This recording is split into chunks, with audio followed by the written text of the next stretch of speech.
go back there?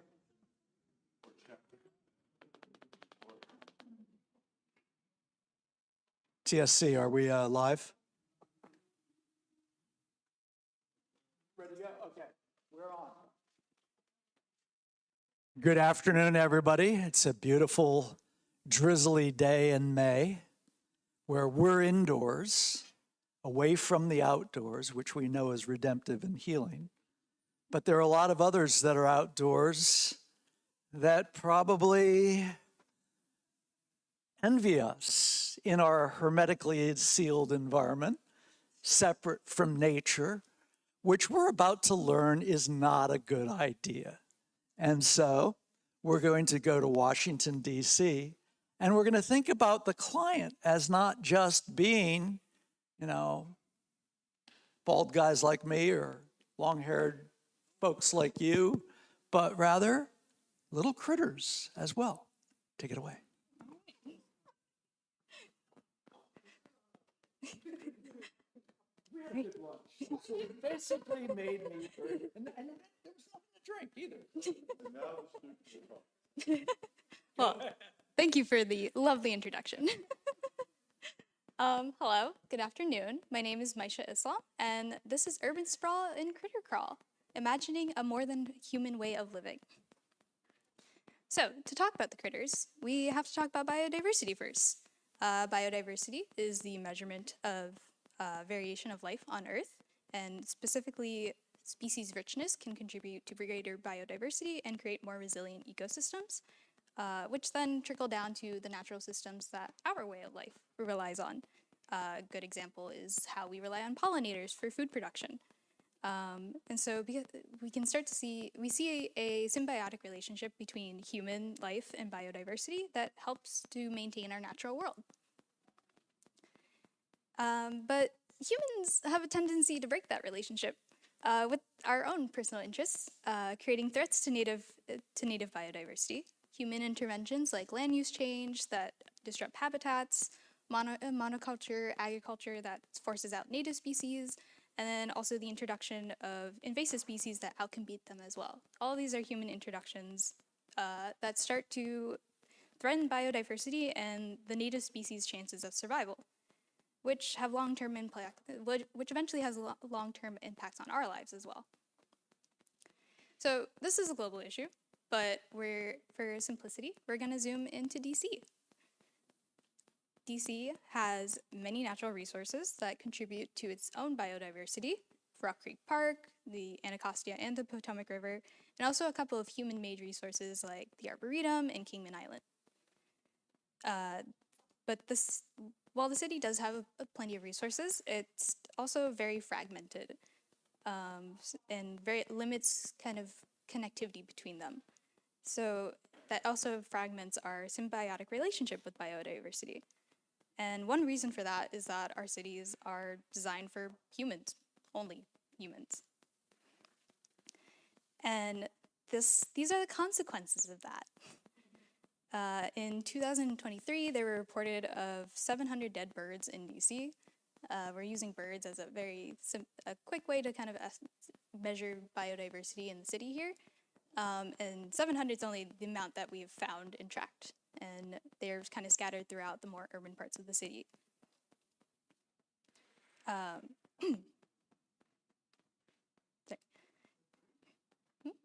No, you're good. A lot of our existing design and infrastructure starts to kind of threaten these urban species, things like birds crashing into glass facades, outdoor lighting disrupting their circadian rhythm, and poor stormwater management starting to pollute waterways. And then this is also a regional issue when you think of like migration patterns. Just last night, over 800,000 birds flew over DC, and those birds are also kind of threatened by our city. They're not used to that. So when they start to get hurt by our urban design, where this becomes a larger issue. So essentially what I'm saying is that architecture and urban design is very human-centric, and it doesn't start to consider its impact on these species in the natural world. So what can we do about it? How can we start to rethink the urban experience to be more than human and designed with other species in mind. The first step is to step away from our human-centric tendencies, and we can start to so that we can start to recognize and learn how cities are impacting other species. This thesis is going to focus on a collection of strategies that work together to reimagine a shared ecosystem that uses urban living and learning to start to cultivate nature in the city. This thesis is inspired by biodiversity, but it's also working within kind of the structures we have. So the first step is looking at it as a multi-scale framework. Cities, there's a lot going on in cities, so just focusing on a building is not enough. So in our case, the multi-scale is urban scale in Northeast DC, neighborhood scale at the corner of the Carver-Langston neighborhood and at the end of the H Street corridor, and building scale, so at the corner of Benning Road and Bladensburg Road.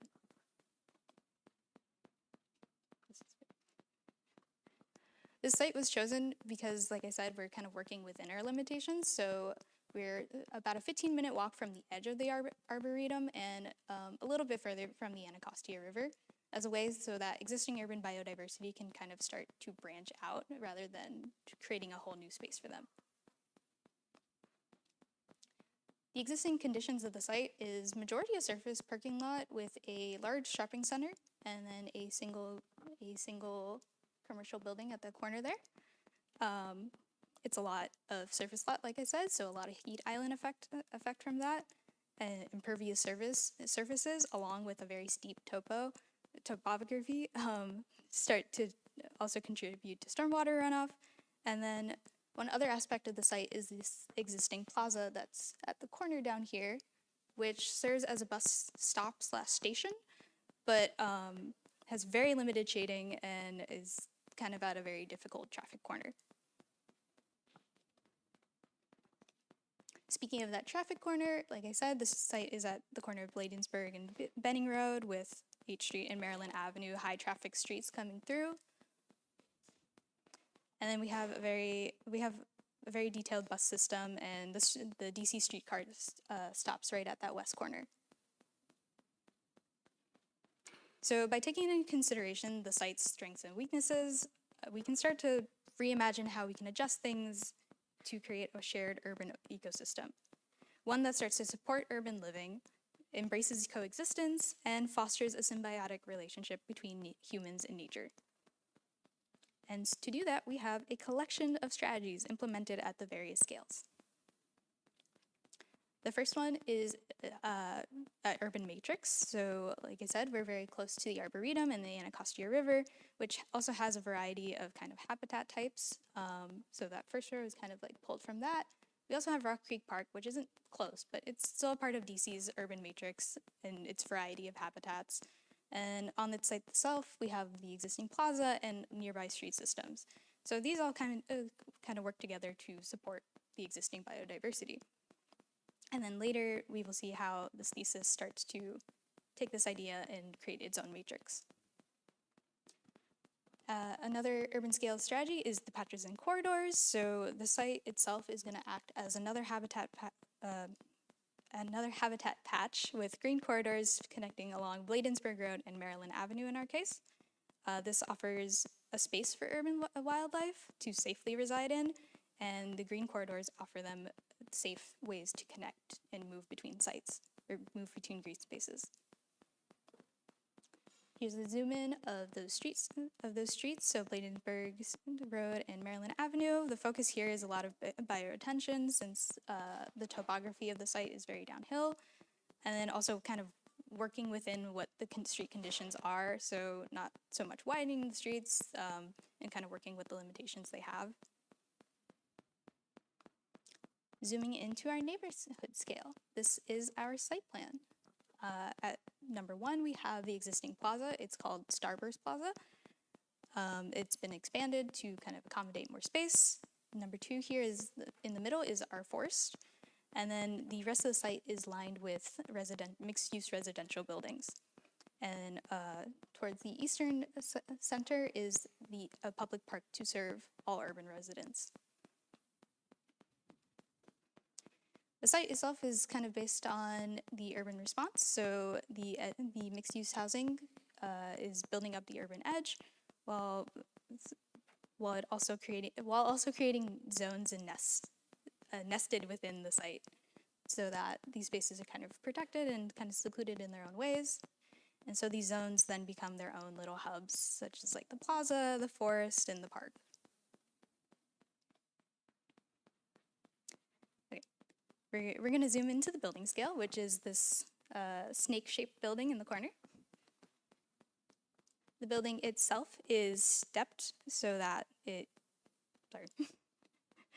The building massing is stepped so that it can allow a transition between the urban and the forest on both ends, and start to visually break down the building.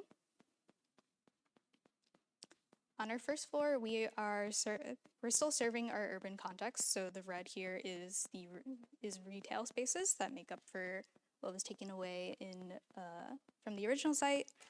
There's a central courtyard here in the middle to act as a green threshold for residents of the building. And then we also have a public nature center here to kind of serve and teach residents about DC wildlife, and teach them also about civilian research and how that can benefit all these critters that they're living with. Moving up to the second floor, most of this is residential units. At the northern corner here is residential amenities like a gym and office spaces, or lounge spaces that have views out into the forest and park. And then the focus on this floor is the green podiums on each of the center here. These podiums have their own programs, such as community gardens and wildflower gardens, to serve other species as well, while also being a little step back and elevated from the rest of the park, so residents have their own private green spaces. The rest of the building, like I said, is stepped up, so the floor plans are very similar. And just reduced in size. And we're going to zoom in one more time to the facade. The building facade is intended to be a living facade, not to just serve humans, but also all the other critters. So there are a couple of aspects going on here, things like pushing in the exterior wall a bit so that when people walk out into the balcony, it's a little more green, supported by these planters at the ends of each balcony. The planters provide resources for the birds and the insects that are living on the bricks of the wall, of the facade wall. These are built into the facade. For the bird bricks, they are just small little holes kind of in the bricks, allowing smaller birds to nest in. And insect hotels, you might have already seen them since they seem to be trending recently, are also just a collection of tiny holes in the bricks.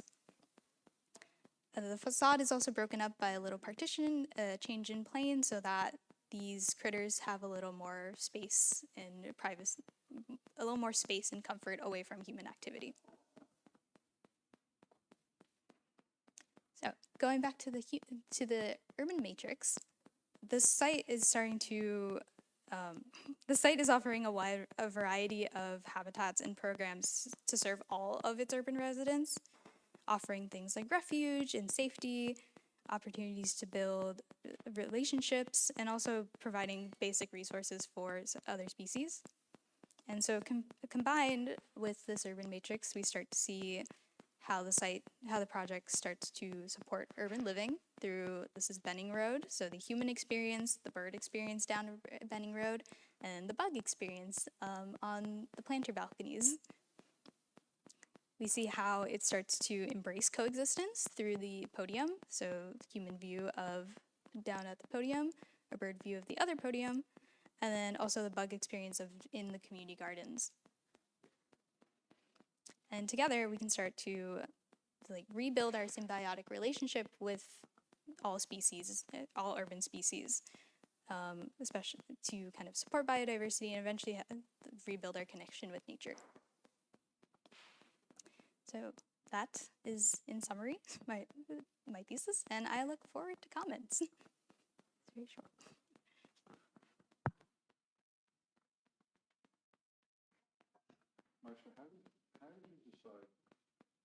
You just,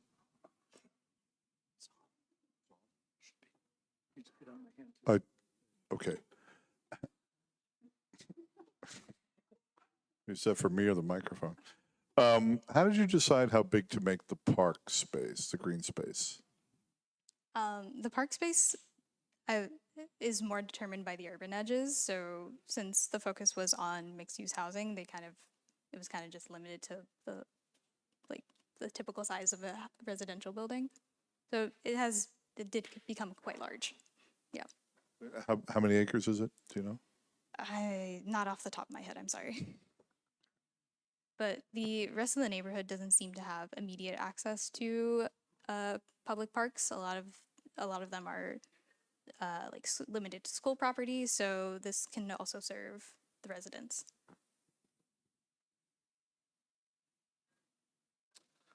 Hi. I want to start by complimenting the cohesive graphic language of your presentation. I think that the way your boards are structured and sort of the color tone and the language of your diagrams really helps to unite your project visually for the viewer. And I think that's a really important skill of presentation that is kind of paramount to the architectural education experience. And I think that your choice of topic is really interesting for a multitude of reasons as someone that lives in the DC area, not that far from here. This concept of how do we tackle our shared space on this planet and in the environment with other species, and how do we integrate their habitats with our habitat, is a challenge that we're facing at sort of every level of society and of design as well. That being said, I am curious about I know there's proximity to the National Arboretum here with your choice of site. I was just wondering if, what were sort of the driving factor in choosing this specific site. Is the idea that it's a blighted, concrete jungle that we're going to replace with lush nature? Is the idea that there's not enough, green space and vegetation and flora and fauna in the arboretum that we need to supplant, and we're trying to bring it into the rest of the urban context? Sort of what's going on there is one question. And then my secondary question is, I think this task of integrating, more biodiversity into the urban landscape and bringing hospitable environments to various animal species into that fabric is a very noble and high-level task. And like you were saying, and kind of the sort of joke at the beginning of your presentation, is like the client here is like, it's critters, it's birds, it's, that. Where I'm a little confused is how is it that a multifamily residential project is the architectural solution to this problem? So what inspired you to choose that specific program in the specific site to address the issue is sort of my question. Yeah. So in terms of this site, a lot of it is kind of just like space. So initially, the site was kind of limited to just that commercial building, so that little triangle corner. But with research, I kind of realized animals don't really feel enough comfort in such small spaces. Like they can travel through, but not so much really reside there comfortably. So that's kind of where the larger site came from. It's also a lot of center of DC species are really just limited to birds and a lot more insect sized. But closer to the green spaces, you get closer to Rock Creek Park or the Arboretum, you get a little more uncommon animals, what do we have? We have squirrels, we have bats, we have little cottontail rabbits and foxes up there. So proximity is kind of to help bridge multiple species.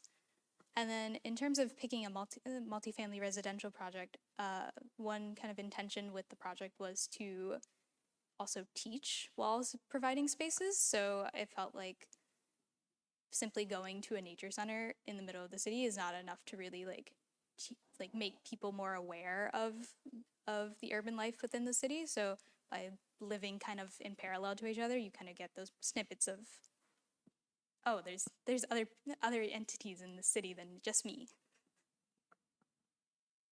Cool. Yeah, I think the idea of the nature center being part of the mixed use project is really interesting.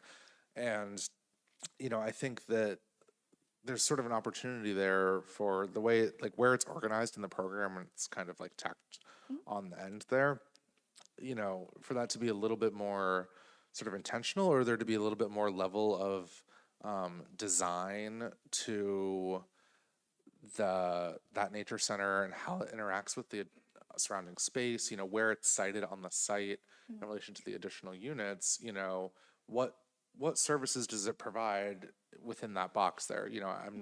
I see a 2-bedroom apartment, I know what's in there, and I know that it has a patio that has, green space for like butterflies or me to grow herbs or things, and I think that's very successful. My question is, where does this sort of community learning space, this, thing that's creating an impact beyond just an apartment building that has an additional level of sort of exterior nature integration, how does that play?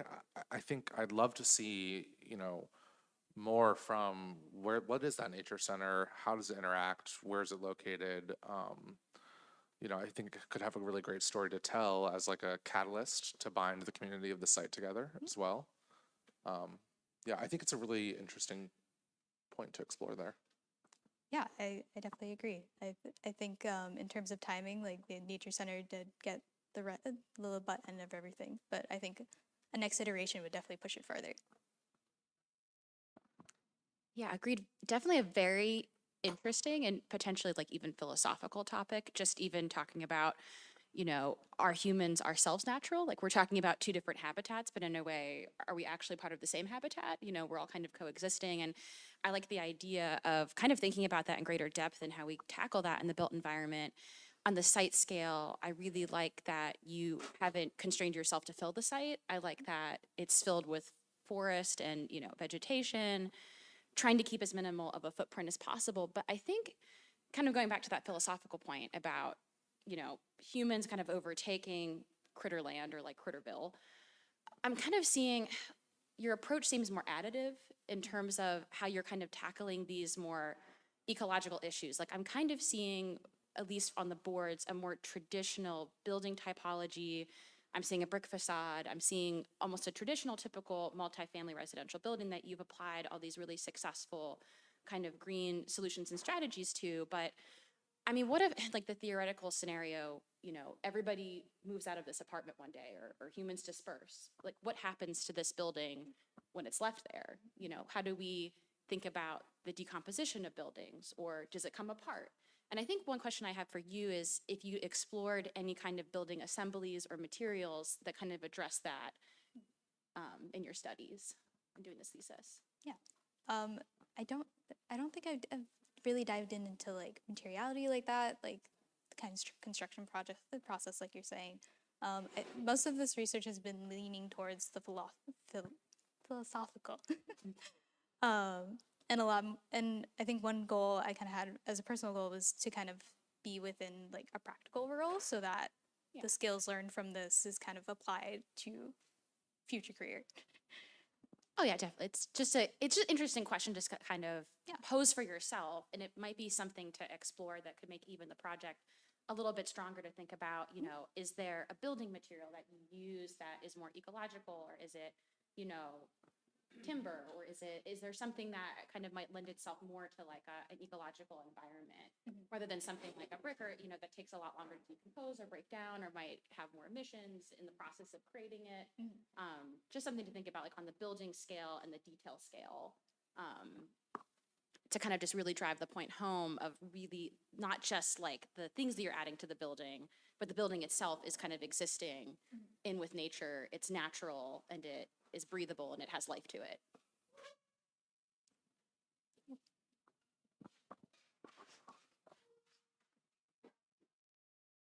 Maisha, was there a consideration of the kinds of things you would plant here to attract certain species of insects or animals? I Is did that an issue? an issue. Yeah, because don't deer like to eat some things? And, as far as I know, some insects are attracted to some things and not other things. And I see foxes in my neighborhood all the time. They must be there for some reason. They're there for, I don't know, they're there walking around, and is there a consideration to that? The focus has been on native plantings, just to support the native species we already have. In terms of the actual plants, it's all like back end research, but most of it it didn't go as far as like what's good for them, what's bad, like what's the issues, like you're saying, but more of like what native species kind of get attracted to what types of plants. I guess one of the things that's a little bit puzzling to me about it is that it seems to present somewhat of an ambiguous idea of the publicness of this place. So, for example, I have some buildings that line the street, and present the green space as a kind of backyard or part of their domain because there's no intervening street or pathway between the buildings and the green space, and other places where the green space is open to the street.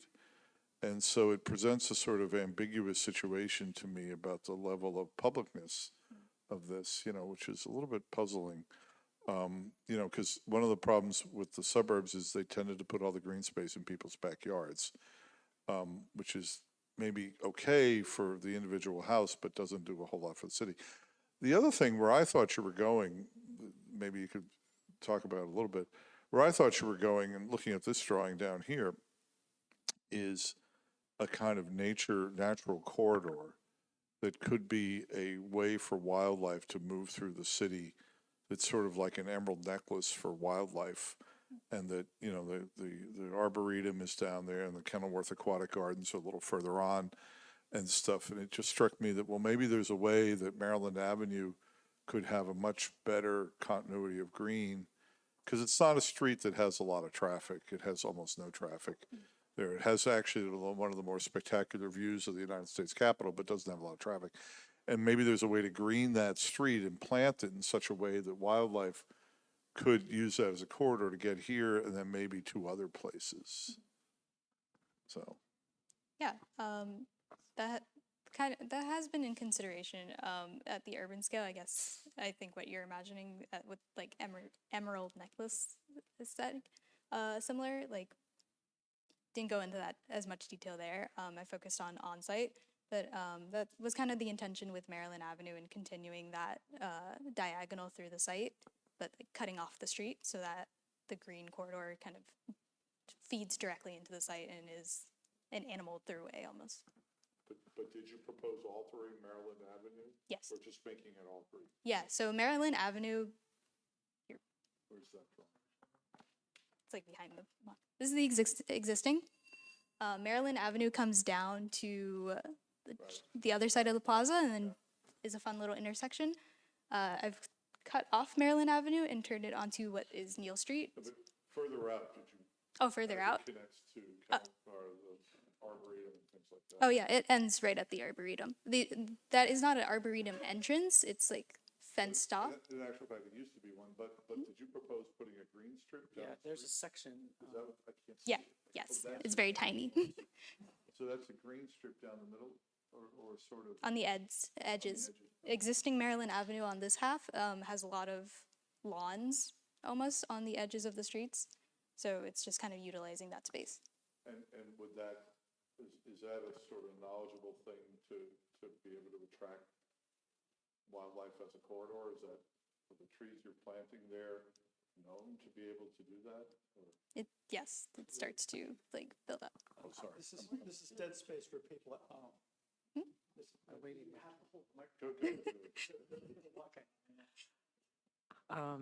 Okay. This is really beautiful to look at and to hear your story. So thank you for this wonderful project. I have a question about the ground floor of your apartment building on the side where the spaces are a light gray. What are those? So the existing topography of the site, kind of along that eastern edge, is a 40-foot topography difference from Benning Road to the corner of the site. So the first floor is the back side of the first floor is underground. But aren't those like the in say like the site plan, the podium is up Yeah. on the first floor level? The podium's up on the second floor. Second floor. Yeah. So what's under it on the first floor? Just Grade change yeah. or storage or Mhm. there's a rendering where it looks, where is that one? I guess it's this one. So how high up are we here from there? I guess you're saying it varies, Yeah, it varies. like from this end to that end. Yeah, on the western podium, it's maybe like 7 feet, and then on the eastern one, it becomes a little bit more, like 10ish. Okay. And then I've accounted for like a swale. Okay. All right. Never mind. I was envisioning this being like part of the nature center all along here that has like access out, but you're saying mostly that's underground. Yeah. Yeah. Okay.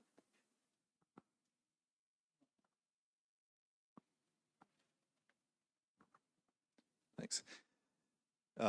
This is super interesting, Maisha. Thanks for bringing this. I want to just start by saying I appreciate the more than human perspectives along the bottom that you're pushing back on the convention of offering the human's perspective on these spaces. So that's great. I want to encourage you to, I want to look back at three elements here: the building, the street, and the courtyard park space in between, and sort of pick up what I'm starting to hear from Matt and from Molly as well.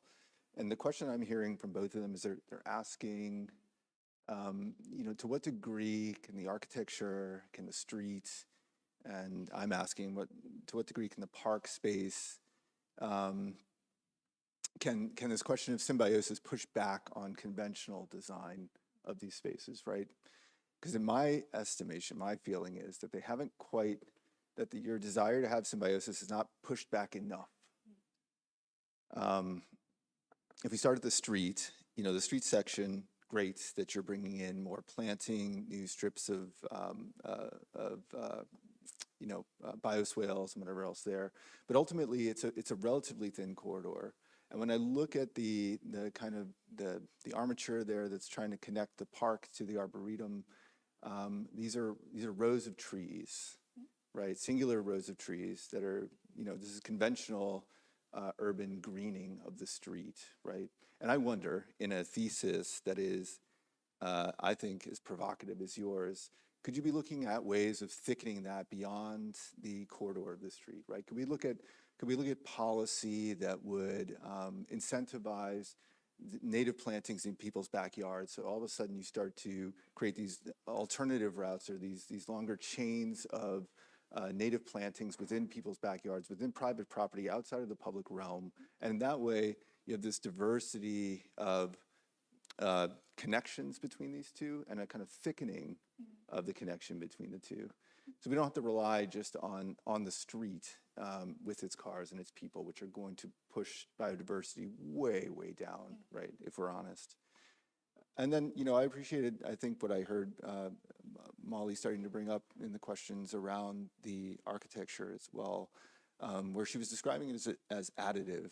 And I see that too. To me, like when I look at the plan, the double-loaded corridor, it feels unyielding to the thesis. It's as though like this is the we all know what, you know, housing is going to look like. It's going to have a double loaded corridor, and it's going to have its, you know, a maximum leasable space in every floor plate. And I just wonder if this thesis is an opportunity to challenge stuff like that, like to start to say, well, you know what, we're going to reduce each floor plate. We're going to reduce the number of leasable units by 25% because we're making these deep pockets of space that are occupiable and planted because we're after cohabitation, right? We're after symbiosis, right? We're not after 100% human occupancy and then tacking on animals where they fit around the edges, right? So, and I say that because this is a thesis, right? And I think theses are meant to be provocative and push against convention, right? In the same way that you're pushing against convention along the bottom there by offering us views that we don't typically take on, right? And so the last thing I want to say then is I would love to see you push back on the park design itself, right? I hear you, your name checking, or your you know, the ecological terminology, you're using patch, corridor, and matrix, right? You're reading Foreman and you're getting ideas from there, great. And deeper reading into Foreman also means that you would find like that to increase biodiversity, we need to have edges of trees and green spaces that are not quite so sheer, but are actually scalloped, right? And that biodiversity increases many times over when you start to create kind of pockets around the edges like that in terms of like for songbird habitat and other critters that move from the forest edge to the meadow and back and forth. Anyway, the reason I'm bringing that up is because, and all of it, is because I think letting the needs of the species and study into specific species and their habitats and their requirements, a deeper study into that, and then allowing that to push back on, you know, the conventions of architecture that we've all gotten used to with park and building and street design. I think that then could start to create a really interesting set of conditions, unexpected conditions, challenging conditions, and it puts you in this really interesting position as an architect who's dealing with clients of many different species, right? It elevates the non-human to the position of client, right, or occupant, or someone that you as an architect need to attend to.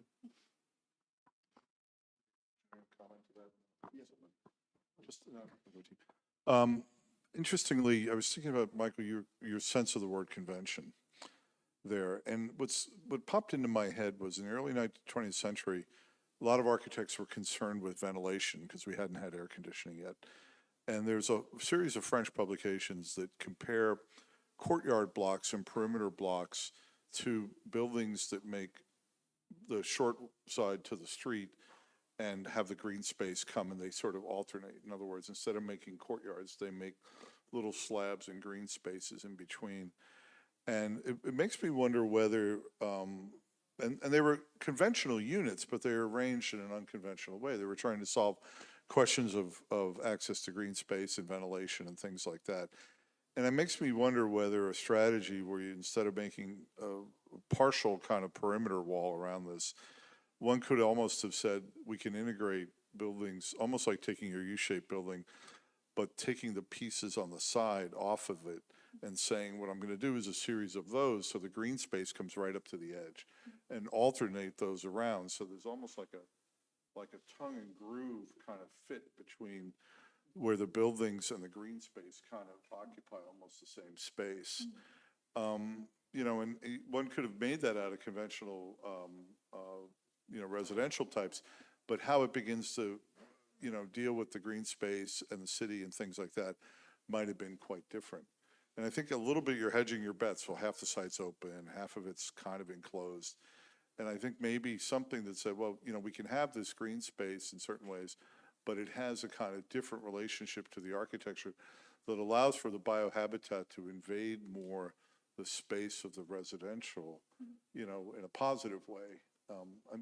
You know, and by the way, I just want to point out that I didn't use any expression that said something like, there's something about this project that bugs me. I avoided that, but go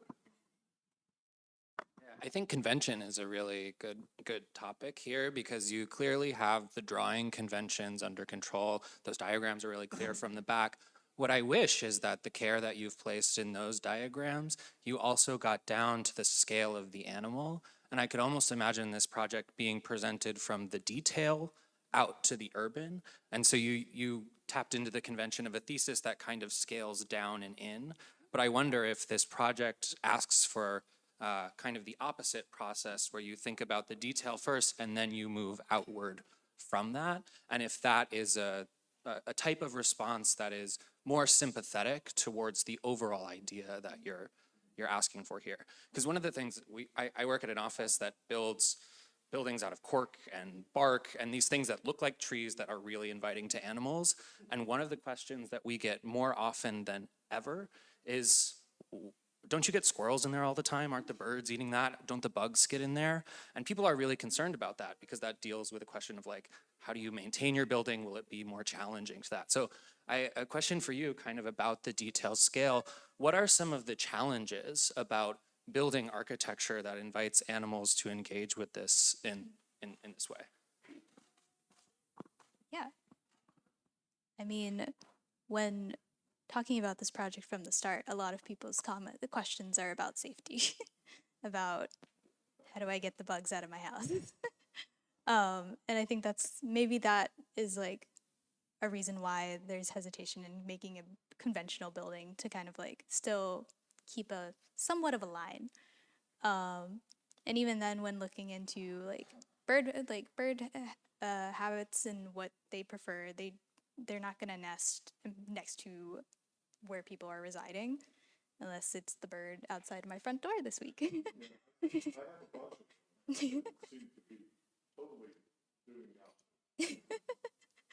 But once like human activity gets too much, they kind of start to get away too. So it was definitely like treading a line between birds and bugs everywhere and people's comfort.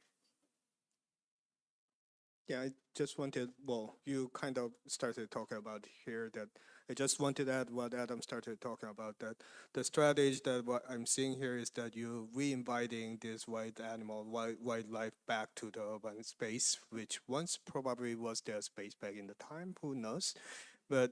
And at the same time, when you invited them back to the city, we also need to understand that how do we coexisting, right? I don't necessarily want to live with bug in my living room, right? So I think that is the next step that you can take, that how do we coexist? Where is the boundary, that how we set that boundary? Even wildlife, they have their own boundaries, territories between each others. So maybe that is the next step that you can take, that how do we create these boundaries? What is the strategy that splits the boundary, and then where do we merging together? So you start setting the locations and the strategies, how to commingling, how we have our own space. So that could be happening in a way, not just re-inviting them, but taking next steps. So how do we live together? That's the eventual goal, right? So I think that probably is quite important to figure it out.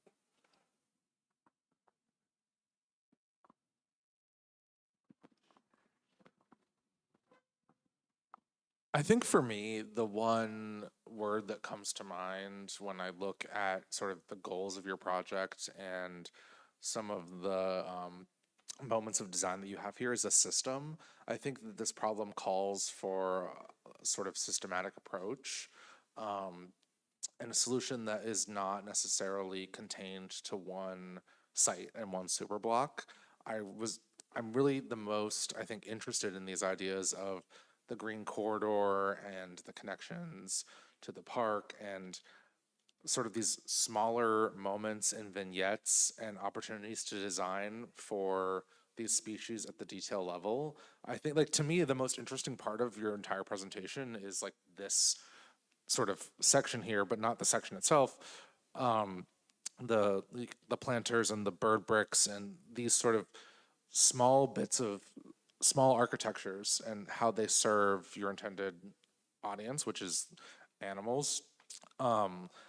Does that necessitate sort of more of a system that is sprinkled throughout the city. Do you know what I mean? Does it, because you've talked about like bird migration and things like that, does it inspire more of a language of interactions and interventions, that could be represented through like these really powerful vignettes you have here?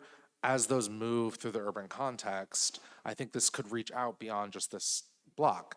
Now, that being said, you have to keep something that's, realistic and designable. Then I think if you want to focus on this block element, it could become really a node to a larger web and not so much of a pearl amongst, the rest of the city, where it might serve as like a large sort of jumping off point between the Arboretum and then the National Mall, which is like the next largest green space to access. I think it wants to like reach out because the idea is so large that you're trying to wrestle with. It wants to reach out further into the city, and it wants to be something that is broken down more than the sort of tight scale that you have it at. And I think like these vignette opportunities are really powerful. They're great at representing what you are showing here, and I think those could be a really good visual language for exploring sort of ideas like that. So.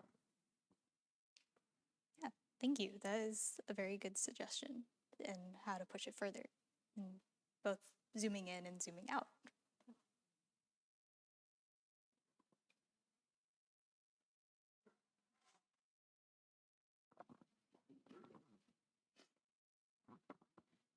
Maisha, thank you for bringing this expansive and ambitious philosophical topic.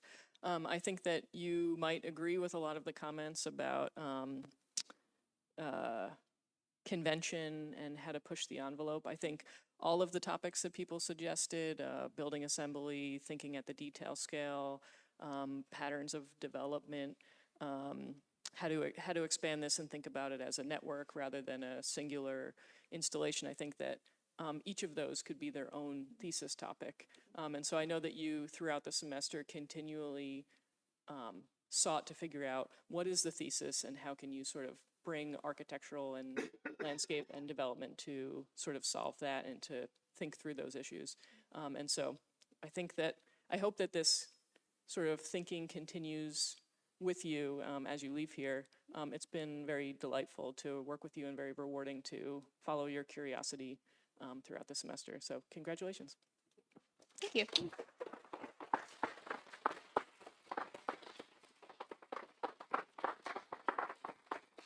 Folks, we're going to pivot. We're going to rotate 90 degrees anti-clockwise, face this wall here, give this student a chance to get set up, and I'm going to pass this back to Lindsay.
shared by Maddie, who is here.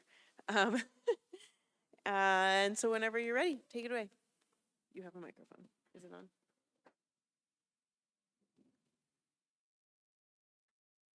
Hello.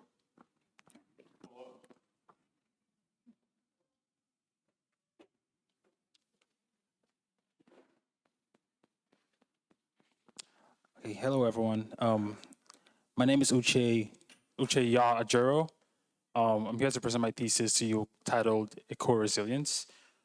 Before I start, I just want to appreciate everyone who has helped me and guided me through this seemingly difficult project, big project too. And I'm happy to be here to present this today.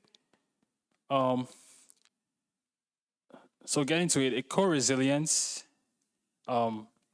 talks about how resilient design can provide for the well-being of the urban poor in Lagos, the coastal urban city, and by doing so, improving the resilience of the city in general. Eco is Lagos, the historical name for Lagos, meaning island. So research question asks how architecture can improve the well-being of the urban poor. As mentioned, I explored low-income housing and did some research in community building and environmental adaptation. And looking at the context of Lagos, it has, looking at also three different criteria that I was able to get from the research. And it talks about social, environmental, and economic resilience, which can be explored in affordable housing to support urban structures, to mitigate vulnerability to environmental risks, to empower communities for self-governance also.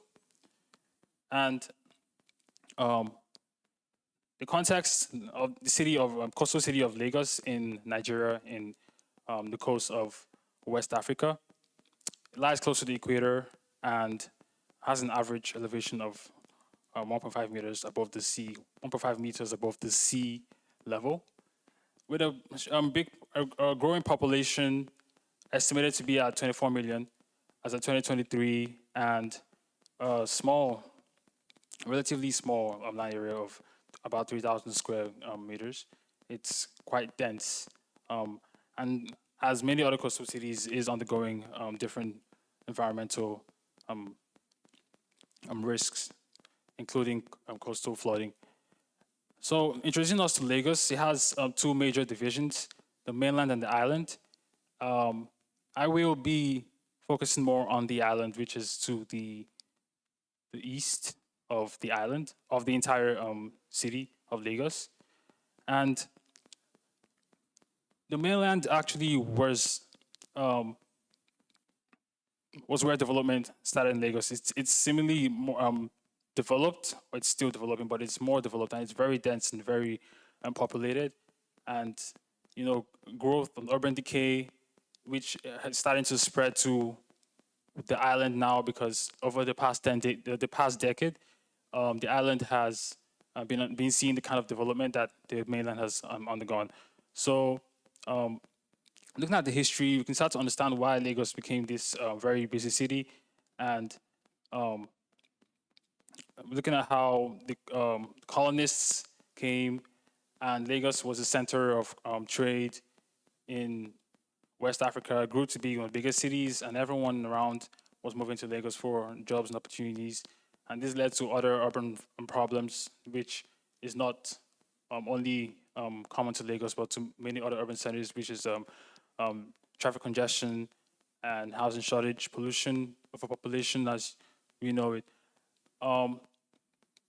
And as other coastal cities go through, one thing especially that I'm focusing on is coastal flooding, with high statistics that give this extreme condition that Lagos is sinking at about 87 millimeters per year, which about the end of the century would be over 8 feet, 10 foot of water. So I had to consider this by making like extreme proposals in that regard. Other problems that I've mentioned initially, these all leads to housing deficit, huge housing deficits of about 2 million, and about 60% of people, 66% of people in Lagos live in informal settlements and or in inadequate housing. Now, the urban poor that I'm focusing on in Lagos,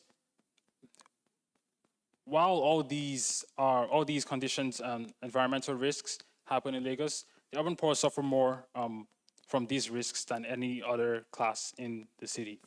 Poor access to basic infrastructure, social exclusion, exposure to the hot climate, and other health risks because of the environments and where they live in. Trying to provide urban housing for the urban poor, affordable housing, in the past, a lot of challenges have been posed, but I looked at different aspects to understand why adequate low income housing hasn't been provided in Lagos.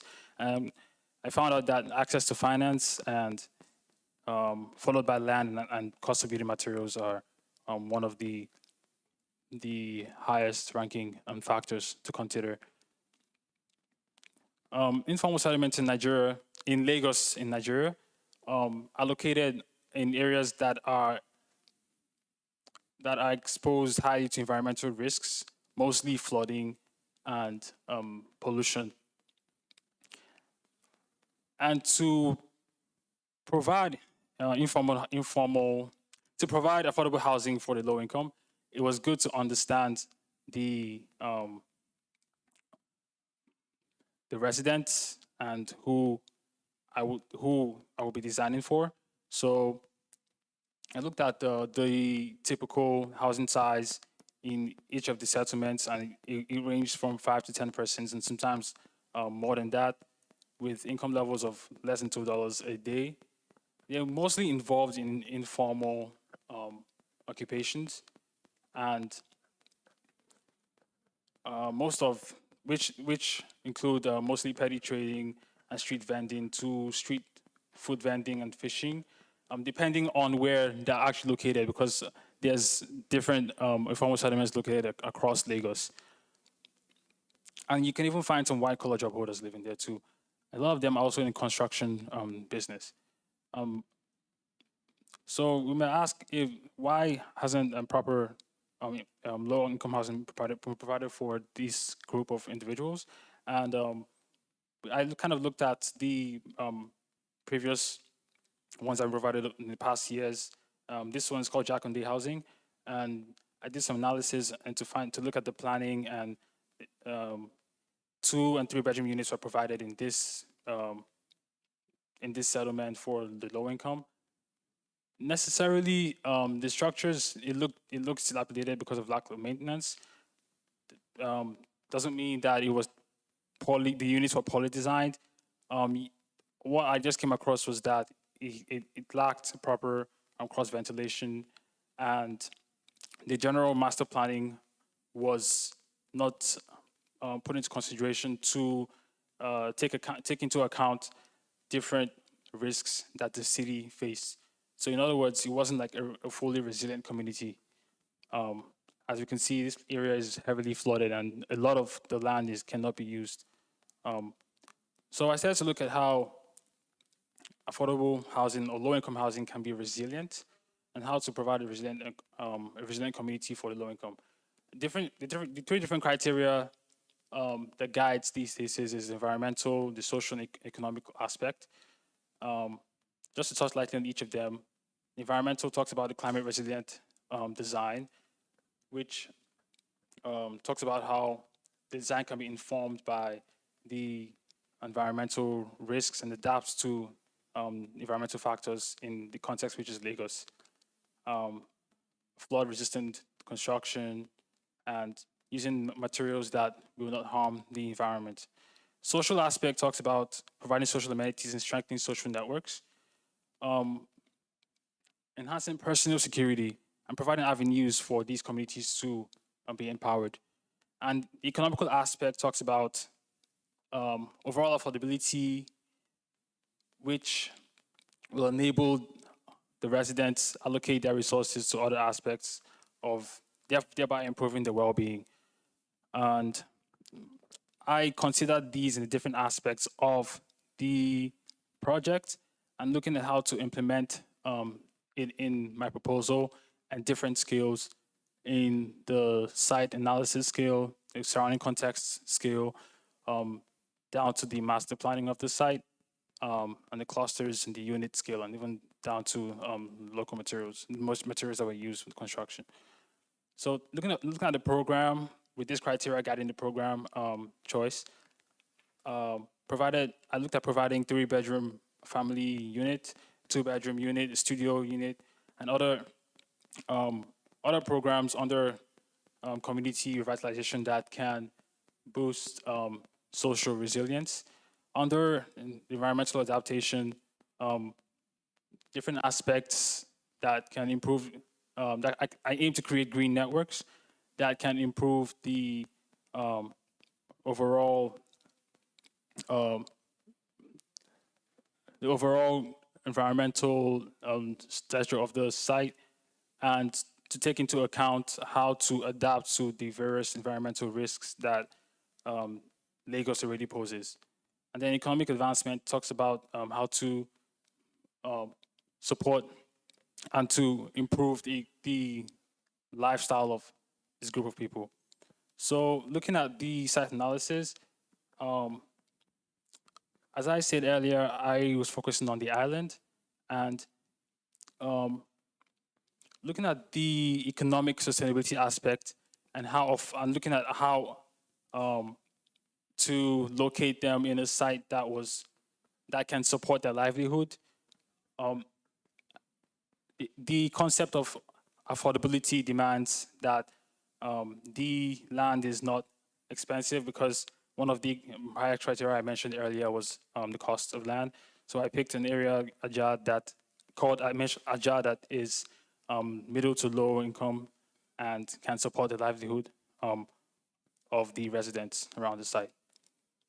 Also, looking at opportunities and under economic sustainability criteria now, these different nodes are like major nodes along this strip on the island, and I aimed at locating them on an access road that leads to or is on the node, a major node, so they can have access to economic activities and jobs easily without having to travel long distances. Also, I looked at the future plans of Lagos and aimed to connect them to different aspects of the future plans of Lagos. The site context with the yellow shows that around shows that there's a lot of residential actually coming up, there's a lot of residential development springing up around the site, with a lot of existing green, because there's a lot of unbuilt areas around the site. But there's a lot of programs too that exist within 15 to 30-minute walking distance that can support the residents on the site, from educational to medical to religious and to industrial and even commercial/retail. Looking at the site climate context analysis, so because it's close to the equator, it has the average temperature of close to 90 degrees Fahrenheit, which is like an average temperature in Lagos, Nigeria, and because it's always hot. And the site, because of where the site is located, the sun is almost always overhead. So taking all these into consideration while designing was very important. The site is actually very large because I thought about designing a community that was large enough. I picked a site that was close to 90 hectares, and which is large, but I aim at creating a large residential community that resilient and can support the different aspects of livelihood of the residents. So the proposal brings us to the site plan. The site plan, what drove a lot of these, a lot of the shapes of the blocks initially was when looking at basically the shape of the site and the surrounding context with this major road that runs all the way to the node I showed on the previous slide. I decided to line the units and blocks parallel to the road, firstly to achieve an east-west orientation for proper ventilation and sun shading and daylighting from the site plan scale. And this in turn improves these effects, these daylighting and sun shading effects and ventilation effects in the cluster and the unit scales. Also aimed at providing different communal spaces, as I will talk about under the different aspects of my criteria. So the green spaces, I decided to have different clusters, and within the clusters, the different sections have their own community space, because talking about social resilience, this aspect of environmental resilience also connects with the social resilience, and the different aspects of different aspects of my criteria are interlinked, are interwoven in the design, as I found out while designing. The green spaces also were used to create some strategies that could help combat flooding on site. System of bioswales that could run north to south in one direction, because the site was relatively flat. Different artificial ponds or floodable courts can be constructed to control or drive water from unwanted areas, and until it helps to drain flash floods or storm water when it rains. Different aspects of social sustainability too were considered while designing the site plan. At different both public and even private areas within the clusters and within the units and between these blocks, to create different avenues for communal gatherings and interaction to strengthen the community. Also, the public streets were lined with shops and retail activities. Also, spaces were created in the more public programs, such as the community center and the primary school, to encourage also economic activities on site. Getting to the cluster level, the cluster scale, there's two main different units that I will discuss later, but they are all repeated in the same sequence as mentioned earlier, to allow for proper ventilation and sun shading and daylighting. And there's two main units, the unit A and the unit B, that are mirrored on either side. All designed around the courtyard to encourage community and also to improve daylighting. Community aspect improves social resilience, and the green spaces improve environmental sustainability.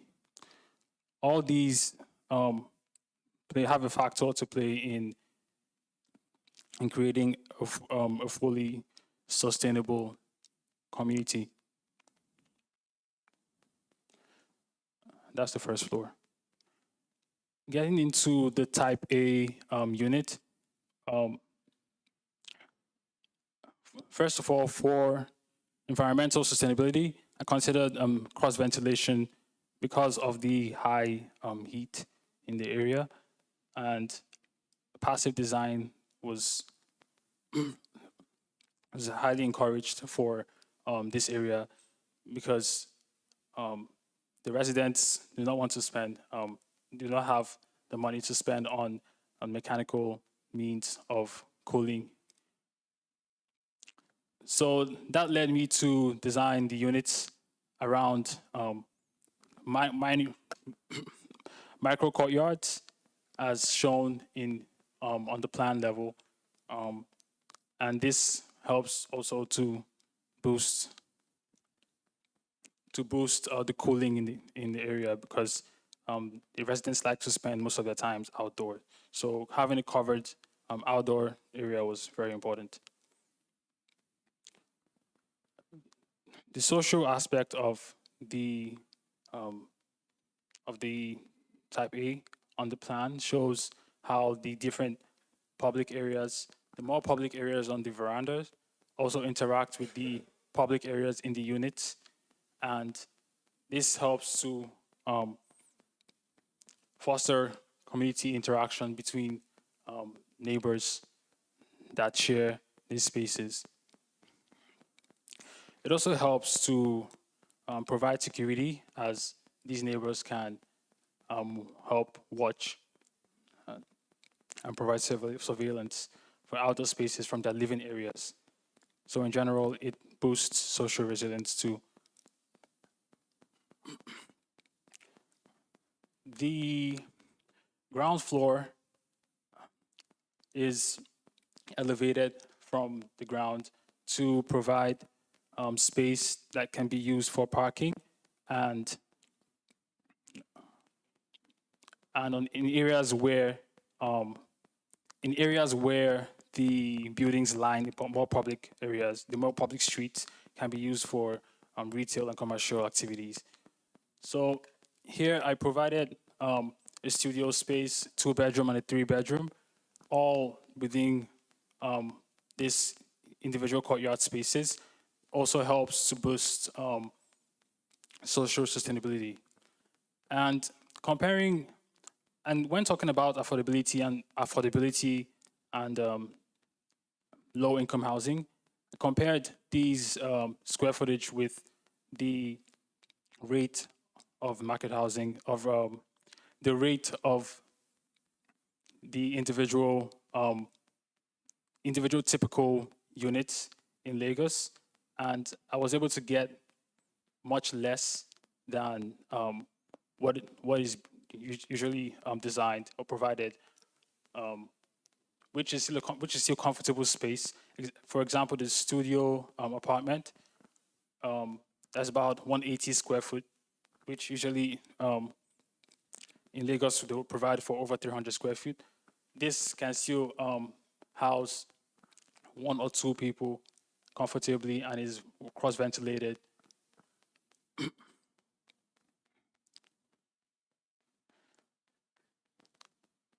As mentioned, another aspect of the economic sustainability is that shops can be used under the spaces with the buildings that have been raised up from the ground to provide financial activity for the residents. The other type is the type B that has shared housing with 2 units that share a kitchen and have their own individual restroom space. So all these help with all the units and the buildings raised up the ground, help to provide a more compact planning and requires less materials to be used on roads and parking spaces, which also helps to improve the economic sustainability aspect of the community.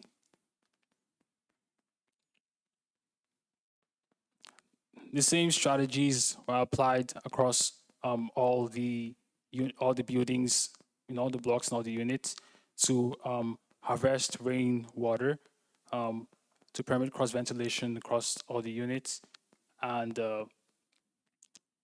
having a large community like this, having a large planned organized community like this can provide opportunities for having solar farms that can provide passive passive electricity for the residents and also benefit the city at large that is suffering currently from a lack of constant power supply. Another aspect of affordability that was considered is the use of the materials for construction. The main material that was used for the partition materials are the compressed earth brick, which is not a new material, but is new to the industry in Lagos, and it uses significantly less cement, which is helpful to the environment, and is also it also uses less labor for construction, which is helpful for this project to make it faster and cheaper. Because most of the residents are involved in construction, they can help in building their community, and this fosters a sense of belonging and empowerment. The windows are louvers, which permit proper flow of air, and are made from plexiglass that are made from recycled plastic.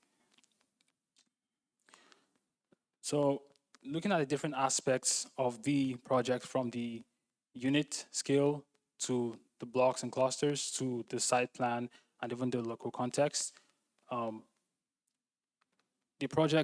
the community aims to be resilient socially, environmentally, and economically, to empower the residents and to support their livelihood, and also the city at large, because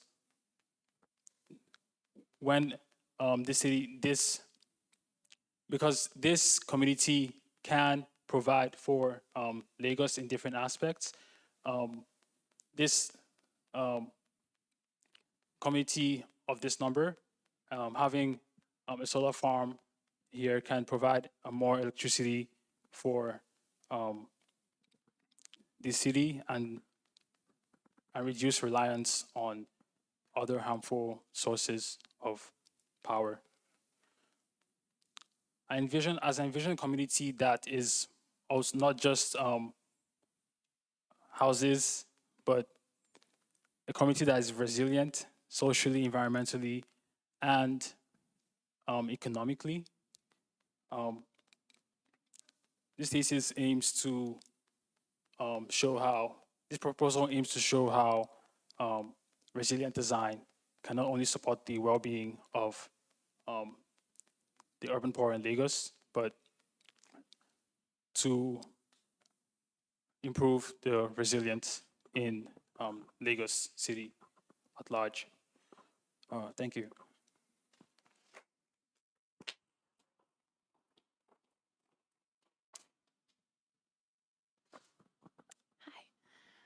So I think I first want to touch on, there's a lot of successful things in this project. Even just down to the way, kind of the modularity of the units, which is something that you touched on a little bit, how there's kind of a economic, efficiency to kind of having this tight unit replicated. One question I kind of have is maybe how that could be, you could take some of these units and maybe even replicate them or kind of combine them in different interesting ways, or even kind of have them across multiple sites. And I think that's one of my other big questions is this another one of those projects where is it best kind of contained to a super block, or should some of these start to go out and populate even in other parts of the city? You kind of had that map of like there's the high economic areas and then there's the lower economic areas. Should some of these kind of go and cross-pollinate with other areas too, where they kind of infiltrate, people have access to low-income housing kind of across different economic areas in the city too? I think another interesting thing about this project that is successful is the idea of this kind of porous nature to each of the buildings, the porosity of it. You had kind of touched on that, the water mitigation issue, and that's actually a question I wanted to follow up with you on and hear more about, is how is the site specifically handling some of that water influx issue along the coastal area? Can you touch a little bit more on that?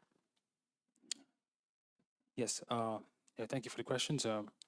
Actually, important questions for the project. I considered, firstly, what you said about infiltrating the blocks within like different aspects of the city was something that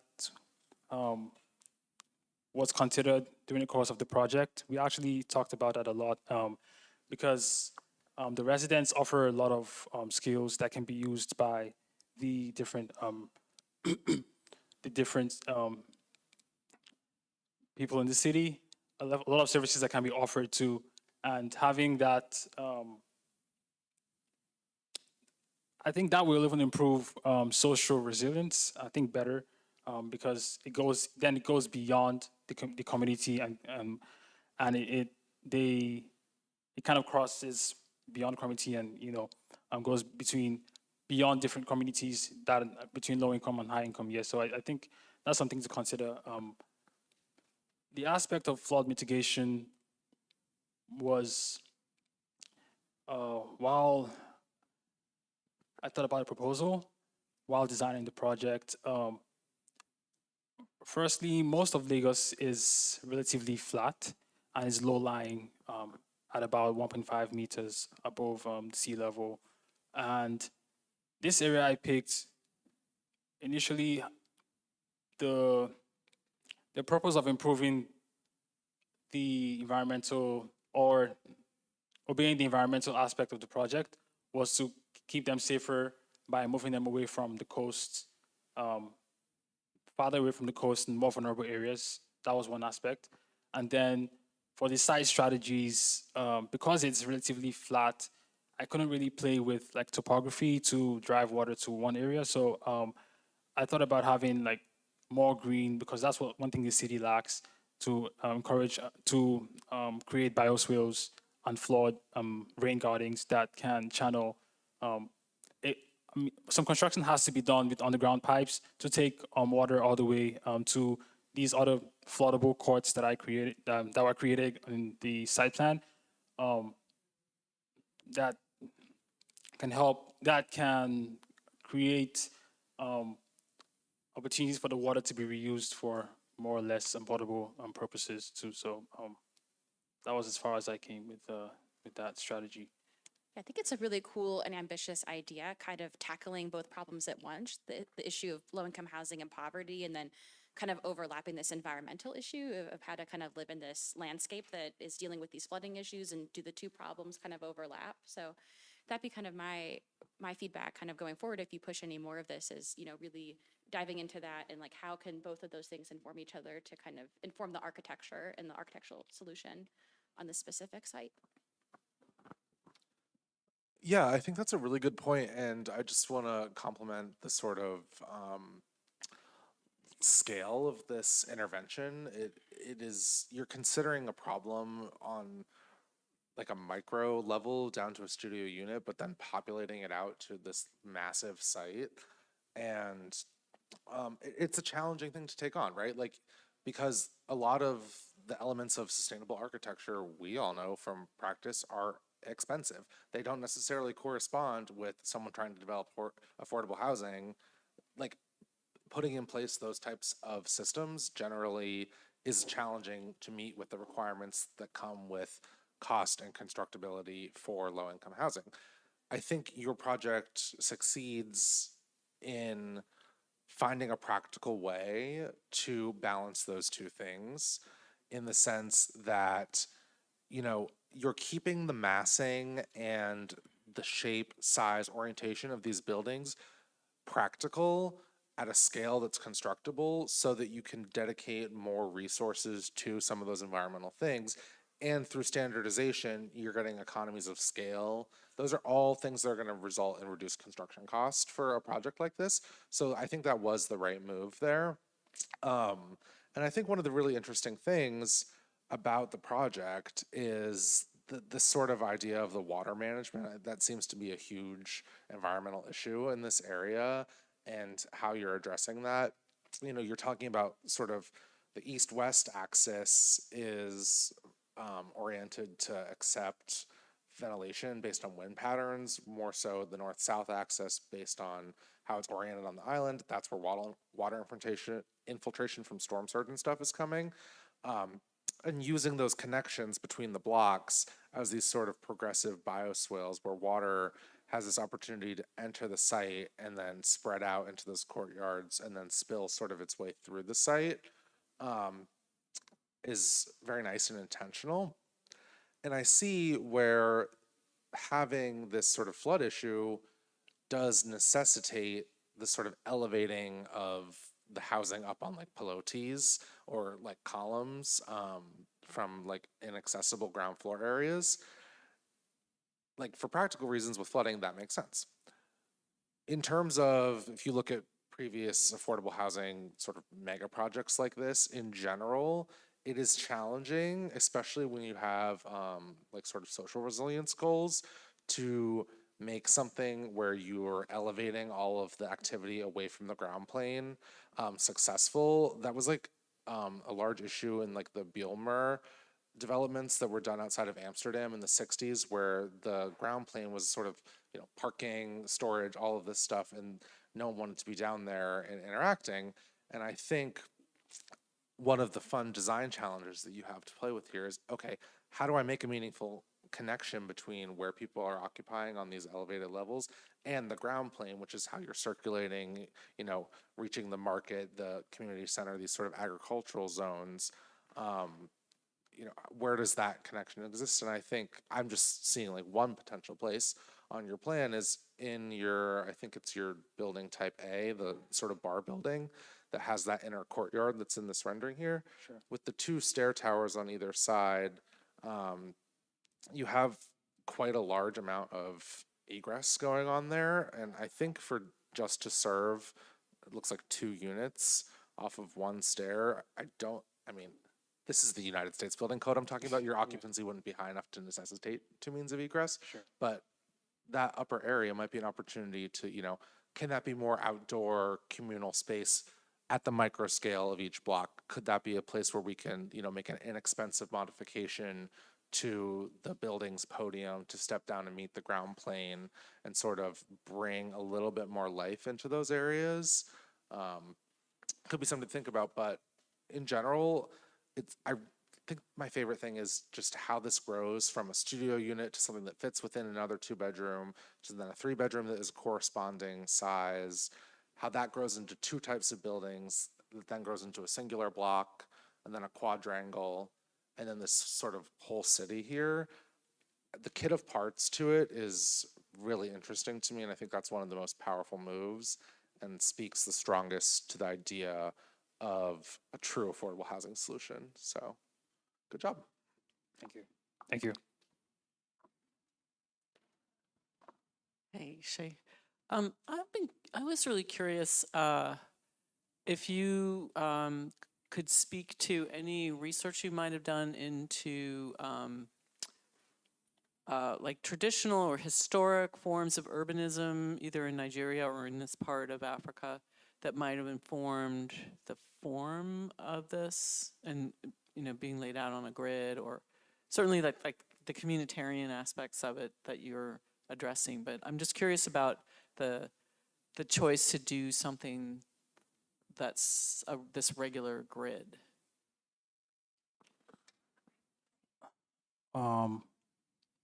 So the choice for the regular grid, I didn't get any local. I couldn't find any local precedent that could inform this pattern for the planning. It was more foreign, but I saw this to be kind of the more ideal shape because each of the units in the buildings were you know, I actually started with the buildings and the units, designing them first, and then I moved between that and the larger scale, and then each of them kind of informed the other one, and somehow because of the modular nature of the units and the blocks, it kind of informed that regular grid that I found to be the most ideal for creating like an affordable planning, basically to save, to use less materials on like things like roads and also to like subtract and add to set particular places to create pockets for social interaction too. Yeah, so circle back to your question. I didn't really find any local reference to that aspect of the design. Shay, can I follow up on that? Okay. Yes. Renee Eisenbach.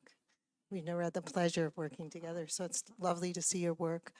I really love the interior of that courtyard and that space there, and appreciate like the individual kind of outdoor courtyard you've created. But I have to say, I really wonder about this regular, once you got something, you printed it and printed it and printed it. And it wouldn't have cost more roads to, to change their directions a little bit, or to think about, I grew up in a housing project that was built for the middle class in New York City.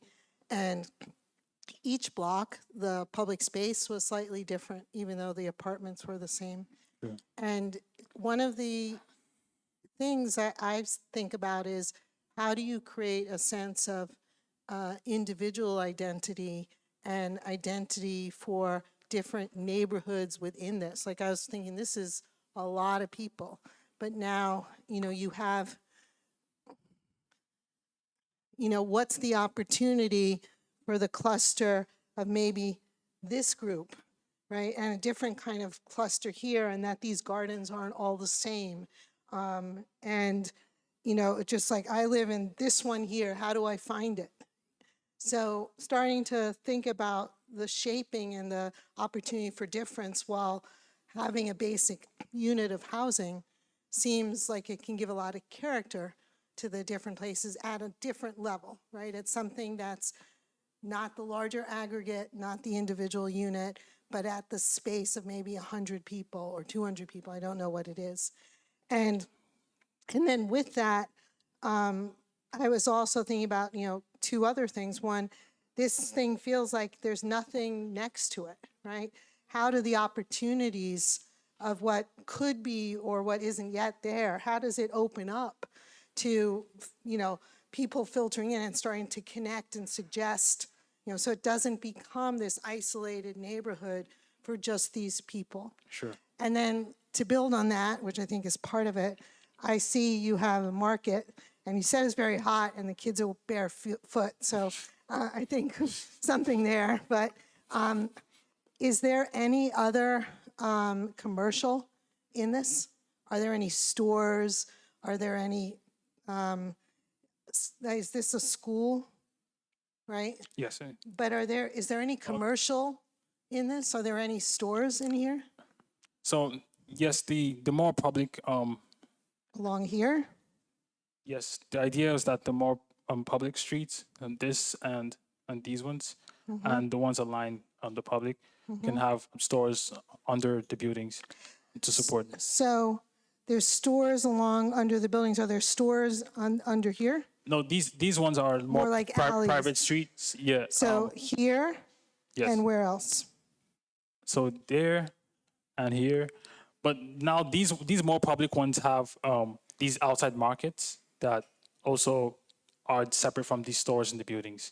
So I've never been to Lagos. I don't know. Yeah. But my instinct is, how could that be more integrated? How is it not just these streets here? Sure. How does the life of this, can this activate this space? Do you need this big green space here? And so how there might be some more active commercial areas for each, let's call them neighborhoods within this. And so that seems to me an opportunity to develop this further. Sure. Thank you. Uche, I have to say, as a sort of quasi member of the committee, I was called up from the minors kind of late, and I have to say, you really produced an immense amount of stuff in a very short period of time, and it's a very impressive effort. And you're to be commended also, given that, like Abigail Bullock and Chase Diaz, you were part of that Heinz competition team, which ate huge chunks of your time. At least I assume it ate huge chunks of your time this semester. But anyhow, you know, Renit's questions bring up an interesting problem between scale and market and affordability, because what Renit wants you to do is to customize more of this. And she's right, it should be customized. However, the question becomes, in what ways does it become customized? So for example, you and I spent a lot of time, or some time, talking about Savannah as a replicable model, right? And the civic buildings on the squares in Savannah are all different, so its identity is through those civic buildings, right? So one thing you might have done is had a small corner or some in each of these squares that could have had a different building that each community would have designed differently or had differently. The other thing that could happen is that those green spaces might evolve differently, you know, depending on what the community wants to put there or how they want to grow things. So, you know, that would be another way.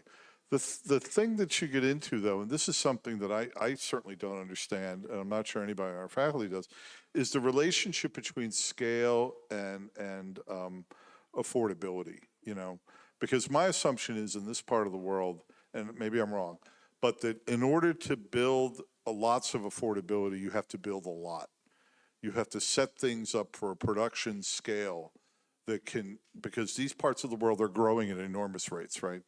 And so you basically make a module of a housing type and an urban design that'll allow you to do that, right? And what I was attracted to with what you were doing was it looks like each of the neighborhoods gets their park and they all come together in this green space in the center, which to me there's some sense to that, right? I think the question becomes, you know, what's the line between monotony and something which is maybe too much, and something that has scale and can be repeated, and in doing so can bring a lot of affordability at a lot of different levels to a community. And I don't know what the answer to that is, but as you go forward and think about this, because this obviously is a project that's very important to you because of the world, the future that Lagos is facing and where you come from and things like that, you know, and should you ever have the opportunity to build in this part of the world, it's a really interesting question, because we want to make environments that are affordable and we want to find ways to do it at scale, but we also want to make environments that are unique and distinctive. And the tension between those two things is always an interesting problem, particularly when you deal with affordable housing like you're trying to deal with here. Renit wants to negate everything I just said here, but that's okay. No. I want to build on it. I totally agree with the balancing act that Matt is suggesting. I'm wondering, though, if using the same pieces, they could be organized a little bit differently. If you removed one of them in some place here so that, you know, I mean, you have the fabric, you've created the fabric, right? So now the question is, what happens if in some place you remove this and that becomes a public space, or, you know, or you know, there's a special thing going on around here about the arts in this community here, I don't know, and you remove a piece here. So maybe you have to start selectively, like, removing some things or having a half house, not, you know, like you have the fabric.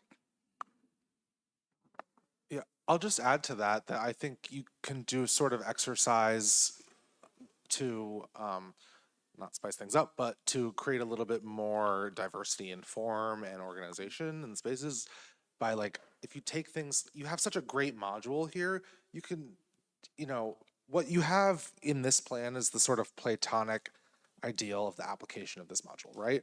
But what happens if I take this and I put it over here? Or if I turn this into a T-shape?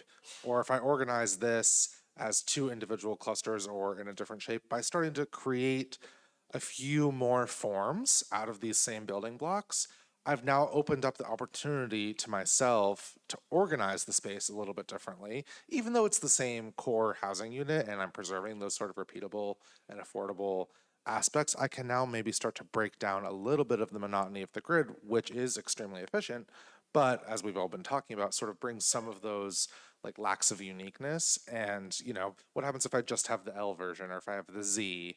Or, you know, is there a purpose for applying sort of different shapes and applications of the same core unit, like how do I put these building blocks together? I can make more than just this building. I think you have a great system here.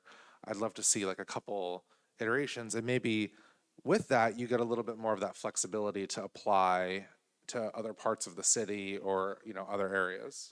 You just made me think of something in what you were just saying, is that sometimes this sort of thing happens naturally. You know, people paint buildings different colors, or they put additions on them or whatever, and that happens. And I think what you're saying is, what are the changes the architect can plan for or build into the repeatable module so that it's still the same DNA, but it has maybe the unexpected, or the, you know, or maybe if not the unexpected, the unique as compared to the repetitive. And you have to build at scale and repetitive scale in order to build efficiently. We know this. And that's a very important thing. But I think the question would be, as you contemplate this, what would be the things you could modify that would make things slightly different and make them a little different in maybe in one neighborhood as compared to another? Because for me, the basic grid of the layout with the 4 squares and the main square, okay, no problem for me. I think that's simple and great.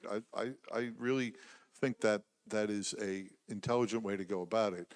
But in a way, what people are asking is, how does it live? You know, how does it live into the future?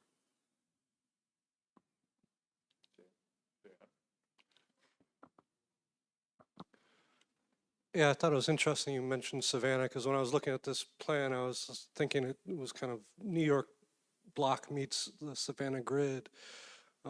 But when I think about monotonous grid, I also think about Barcelona.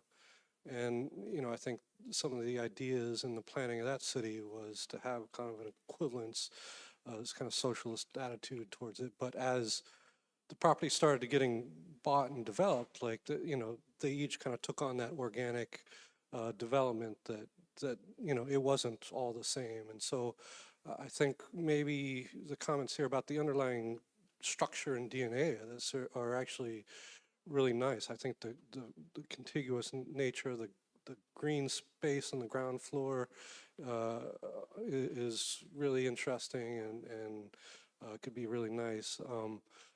Maybe it's just a question of, you know, does it have to be the same building on every block, or is there an opportunity for people to come in and kind of bring in other typologies within the overall plan? But I think, you know, I just also want to commend you on the amount of work that you presented. I do think I think Ronit kind of mentioned maybe there's kind of a scale in between kind of the overall scale they presented and this block that I'm kind of missing is kind of the in-between and how it relates to some of the context around. And I do wish I was more familiar with this place in the world to comment on you know, how appropriate it is in this context, but I trust your research and judgment on that. So, thank you. Thank you. Do you want to reply? Oh, no. Oh, yes, Okay. Addressing Matthew's question, we had an affordable housing conference last Friday, and one of the panels had to do with what is now called off-site construction for affordable housing in the United States. It's taking the form of anything from fully prefabricated units, which is sort of an outlier actually, to panelized reconstruction. You know better than we do, but I don't see the construction for housing like this going to a factory the way panelized construction here is going to do. And I think there will be an inevitable imprint of the builder's preferences once they build it. And you perhaps should comment on the building culture in Lagos, and Sure. perhaps it's going to bring its own variety with it. Yeah, I will.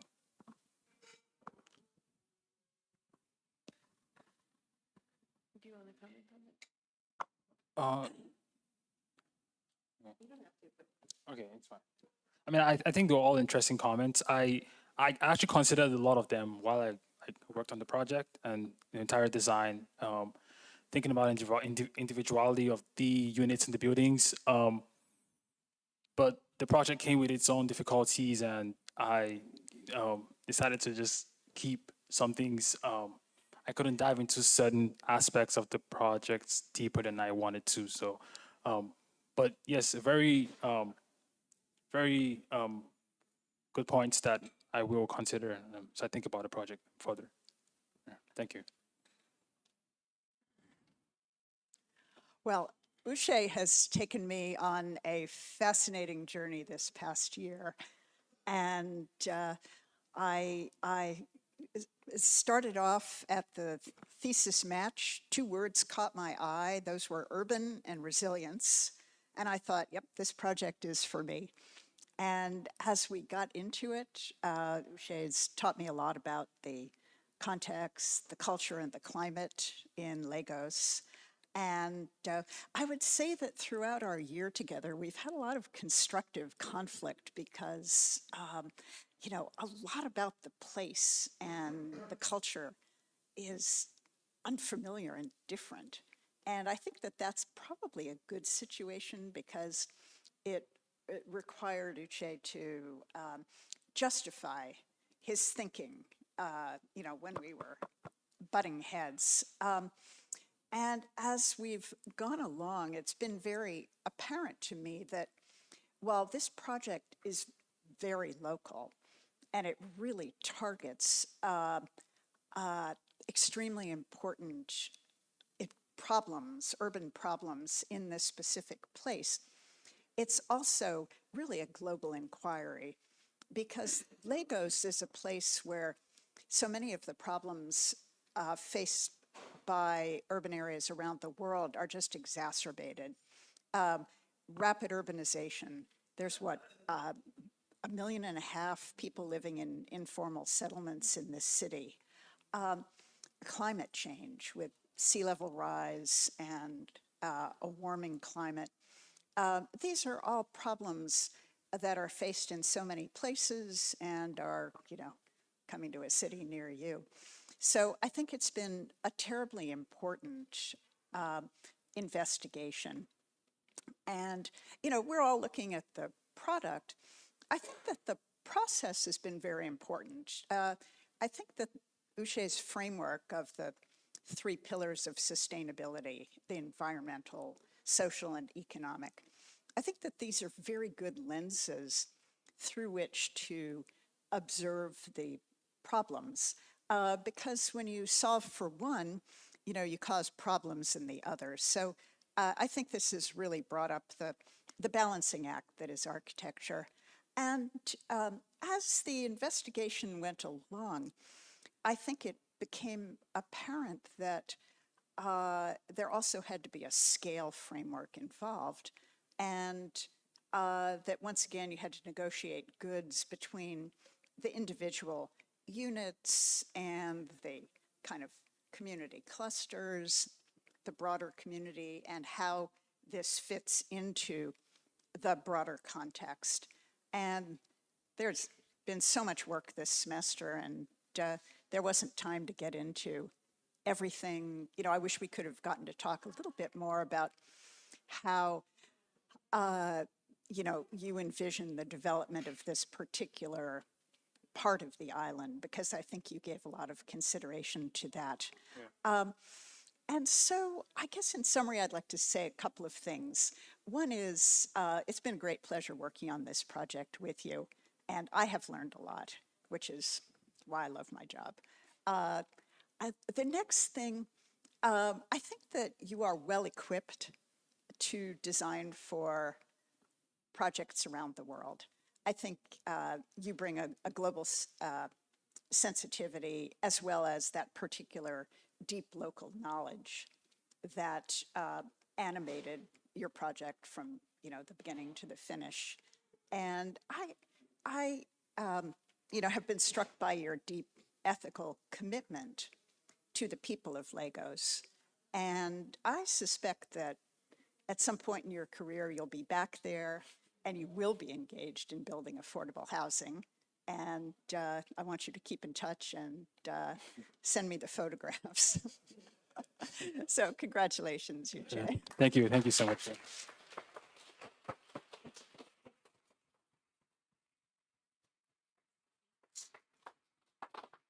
Okay, congratulations to our last two presenters. We'll be rotating 90 degrees.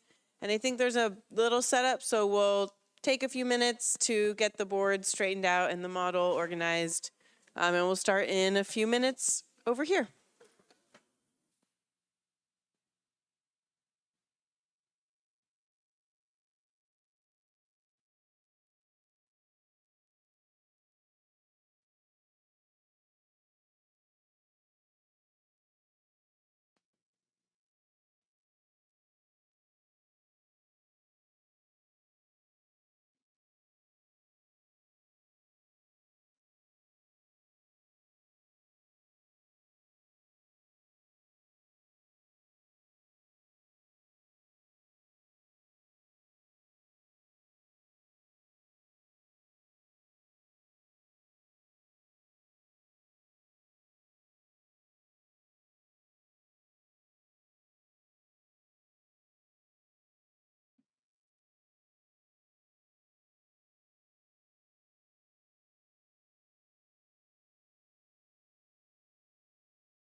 one looked a lot like that. Just like not. Okay, folks, let's gather round.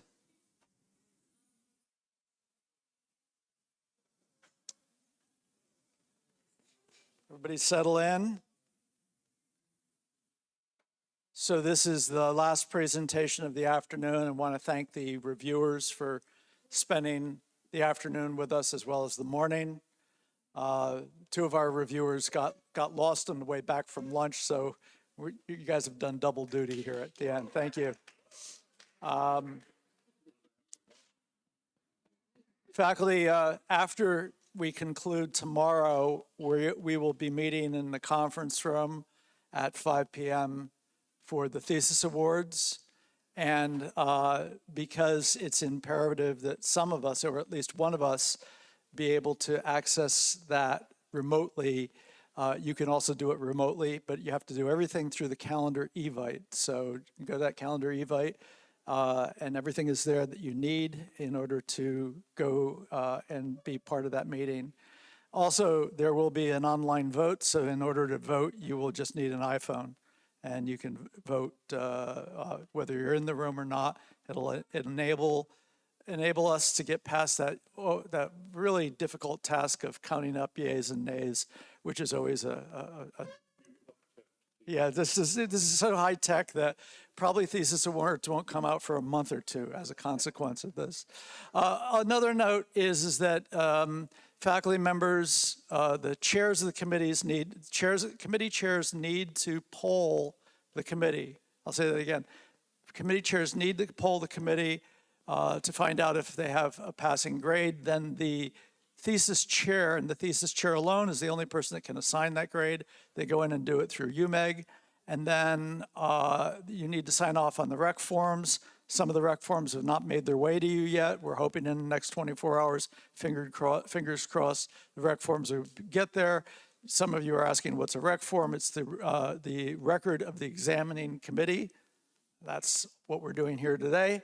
And I'm going to keep my mouth shut. We're headed up to Philadelphia, Pennsylvania, where Jae-hee Lee is going to redesign an entire waterfront. Adam Ainsley is the chair. Hiro and I were along for the ride as committee members. Jae-hee did all the work. Thank you.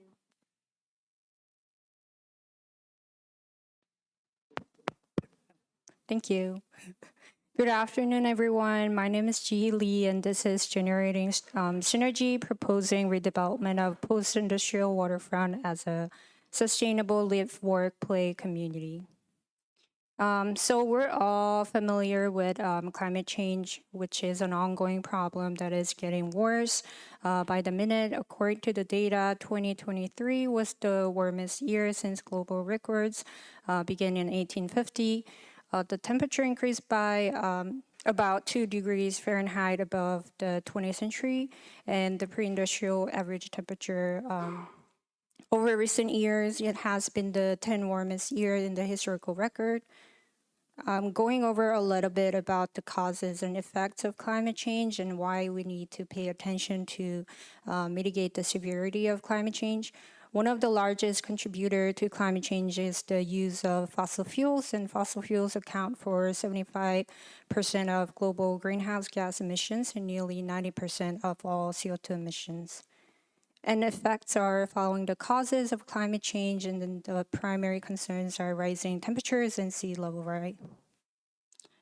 Looking into more details about how CO2 emissions are produced from existing consuming infrastructure, and the use of electricity and building operation take up the most of the portions of the graph, and this is where architectural design can be used as a means to address this specific sector. Philadelphia is a good case study to dissect this issue. Pennsylvania is the second largest state using electricity generated within the country, and natural gas is the major energy source. Most of the energy sources used in the Pennsylvania heavily rely on non-renewable energy sources. In 2019, 95% of non-renewable energy sources used in the state, and only 5% of renewable energy were used. 72% of the city's greenhouse gas emissions come from buildings and industry, but the city is trying to achieve a goal of 100% clean energy for municipal buildings by 2030. The level of climate change risk and hazard in the city is also concerning. Precipitation risk in the city are at risk of flooding. In addition to that, the waterfront areas in the city are a part of FEMA's 100 years and 500 years floodplain. About 100,000 property in the city will be affected by flooding over the next 30 years, and this represents 32% of all properties in Philadelphia. So where in Philadelphia this thesis is addressing is one of the post-industrial waterfronts. Along the Delaware River, there is an area where Fishtown and Old Richmond meet, and that's where a Delaware generating power station operated, but was retired in 1969. Delaware Riverfront started to develop in 1682 when William Penn first stepped into Philadelphia. The riverfront quickly became the axis of the port of Philadelphia's maritime, commercial, and political hub. Since then, the Delaware waterfront has been used as infrastructure. However, as time goes on, the piers no longer serve as infrastructure for the area. And about 300 years after Penn founded Philadelphia, there are several abandoned piers, and they have been adapted or used for other purposes, such as a residential and entertainment space. The area where the power station is located has also started to redevelop, but there is a huge disconnect shown between the waterfront area and the rest of the city fabric.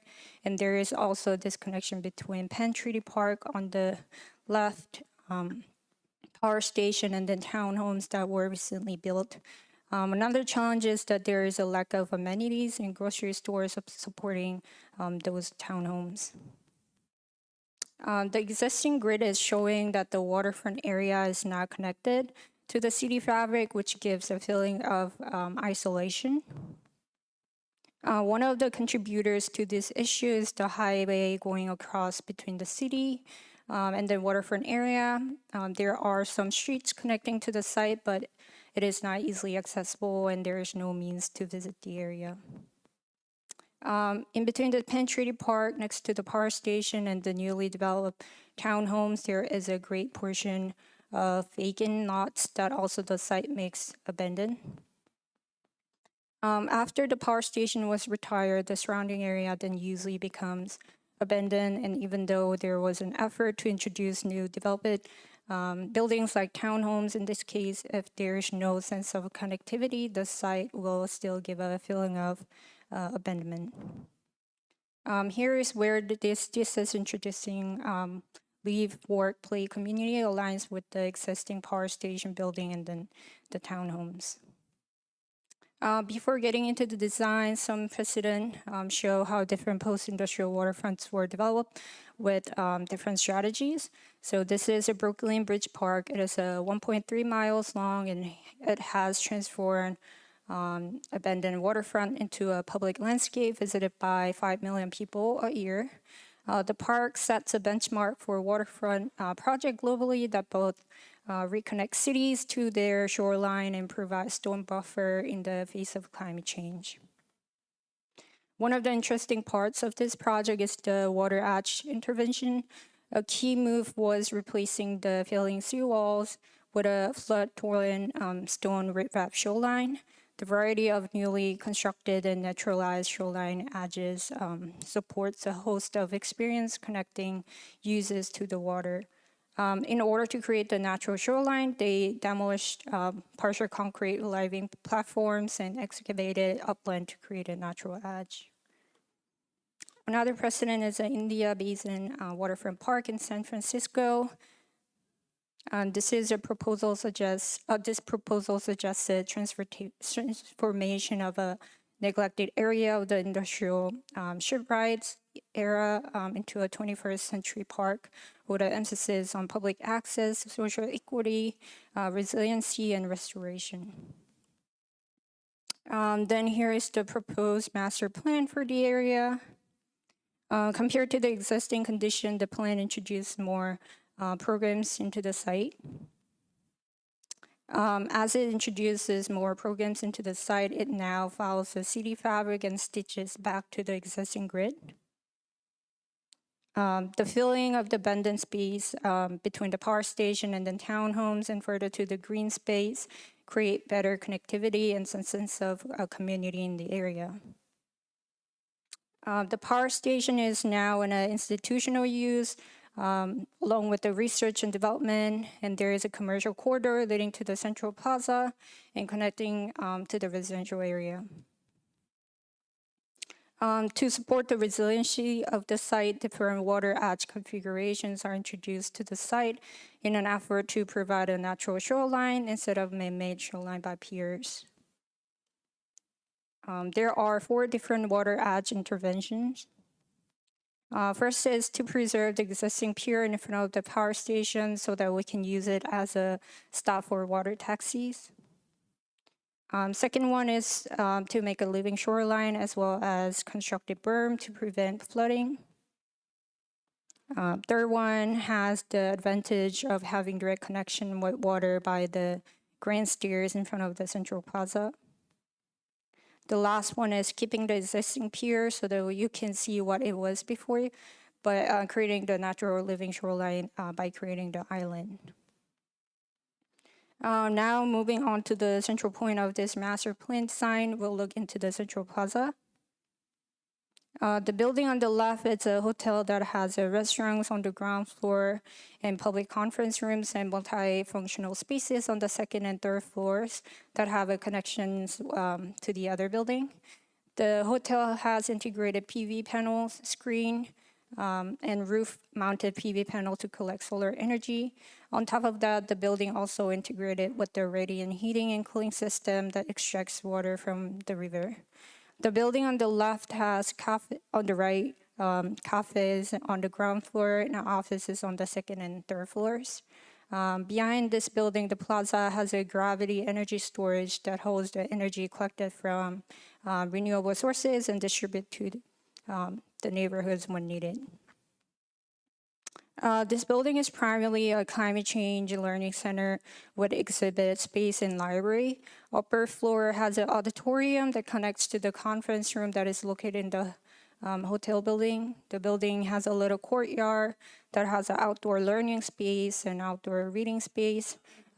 Behind this building, there is an integrated waste-to-energy facility so that people can have experience and see the process how renewable energy is created.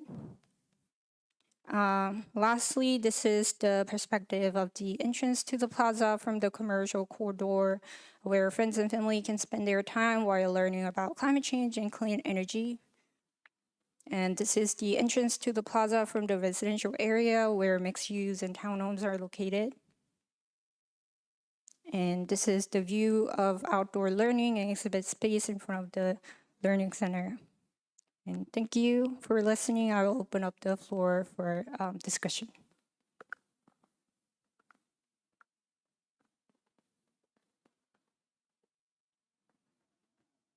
Doesn't have to be you guys first.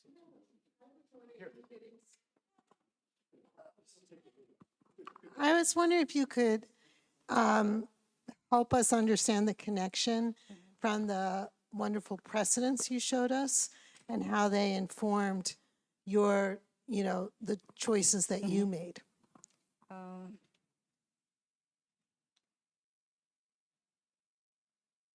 So for the Brooklyn Bridge Park, they have piers, but they had they made a hole to it so it can have a natural shoreline, but still kept the piers as it is, so they can put the programs on it. And then They also create a linear green park, right? Yes, yes. Okay. And they also use the soundproof berm so they can soundproof it from the highway, which is kind of similar to the Philadelphia. And this one had a man-made shoreline as well before, but as it developed they made a living shoreline instead of a concrete wall. And then in both of these cases, there's kind of a linear green park that's going along the edge. And I'm seeing in yours, you focused in one area, but maybe, it seems like you were also developing some green space along the water, in addition to the buildings you've shown us? Like other than the central plaza, it has a berm on it to like a flood prone. So you will have a trail, if you can see on the transect, you will have a trail that you can have a view to the water. But except for the central plaza, you won't have like a direct relationship to the water. Mm-hmm. Maybe you could help us understand that whole plan. That's all your design, right? Yeah, Power plant is fake, that's existing. Right. that's existing. Looks like you've added some other, that bought the area of the trees, and what else did you add? You transformed this. Right, so here's the existing building. Mm-hmm. You've designed all this. That's an existing green space.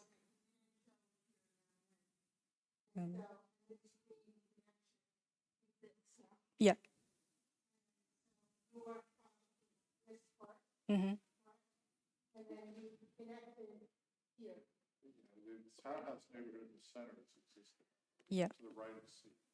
That's existing too. Yeah. So, is this the area that's only focused on?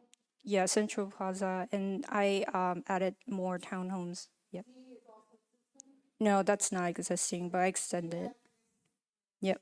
But C is the blow up over there, right? Also, Jihi built this great big model that nobody has really seen. So maybe we could take a minute to get up. And Jihi, maybe you can talk us through the model. Okay, 1 minute, everyone. Hold on, please. Jihi, can you give us a minute to come up here? So if you're seated, there's this massive model that took a lot of work. So Jihi, maybe take this opportunity to walk us through the model, tell us about the spaces and the project this way. Oh, so I kept the wood as existing buildings and painted white for the my design. Yeah. Mhm. Mhm. You guys are welcome to come up too. And then now this is all green path you can walk. Mhm. Some water comes in there, right? Yeah. There's like a little island. Yeah, there's an island. Yeah. But as a pedestrian, I can walk here, Mhm. right? And I Mhm. can keep walking Mhm. along the water. Yeah. One of the important pieces of the project is the stitching back to the city, giving the city that river edge back. And then what's happening in this space back here? Oh, that's where all the roads. There's a lot of highways highways. yeah, it's a highway and then like exit. Road 95 is there. So 95 is here? Mhm. We go across. And Jihi, if you had more time, Mhm. would the model have more green on it? And if so, Oh yeah. show us where with your hand. Walk along where you would put green. I would I would create the path along the water edge. So I'm going to try to help you. Is it here? Mhm. Here? Mhm. Here? Mhm. Here? Yeah. You go to this color. Up in here? So this all should be more like that. Mhm. And So you then would get the the- water will continue here. Yes, yes. And that 95 is elevated? Yeah, it's elevated. little sticks above. And that's the park William Penn landed in, right? Isn't that? Yeah, does the park Penn have Treaty. significance? Yeah. This one right here. Yeah, that's a Penn Treaty Park. Yeah, that's when he made the treaty with the natives. Well, whatever he was up to, yeah, probably. It was given to him by somebody who didn't actually have it. So first of all, it's so wonderful to see this model. And now that you've told us, it's green to me and blue to me where it's supposed to be an elevated highway.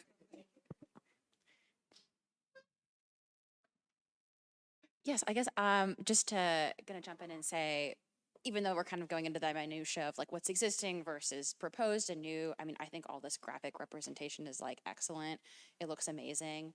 I think one of the biggest questions that I have just getting into it and even going into the discussion of talking about what exactly is the new intervention, what's the new fabric versus the existing, is I want to know more about the existing power plant that's on the site and why did you not, especially from like the idea of like sustainability or preservation, having a minimal footprint, having less intervention on the site potentially as part of a thing that kind of conglomerates climate change, just the act of building itself. Why did you choose to kind of preserve that in place and not activate it as potentially one of the main drivers in the site? Why are you producing a whole new site as opposed to activating the structures that are there and existing?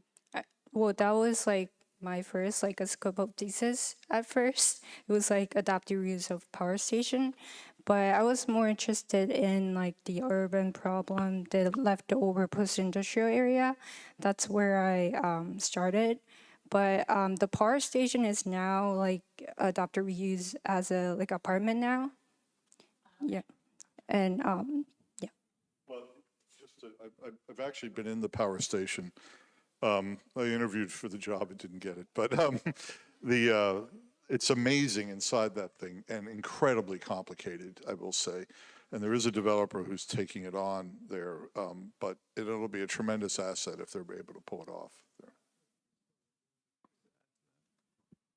Is that this? So Jahi started off at the power station, but the thing that happened is somehow during her first semester in Architecture 797, the thesis prep semester, nobody told her that she needed that information like week 2 of that semester. So anytime you're going to do an adaptive reuse of a building, you have to get that information right at the very beginning. And so when Jahi and I sat down the first time, I realized she didn't have that information. She was, excuse us, that we realized that she had to adapt. And I'm going to just intervene here to say that she adapted like very quickly to the situation. She knew she wasn't going to get the information she needed right away. And so she was able to adapt and change the scope of the project. I think that required adaptation that had to happen. So basically someone beat you to it with repurposing the power plant. So, there's already something going on there.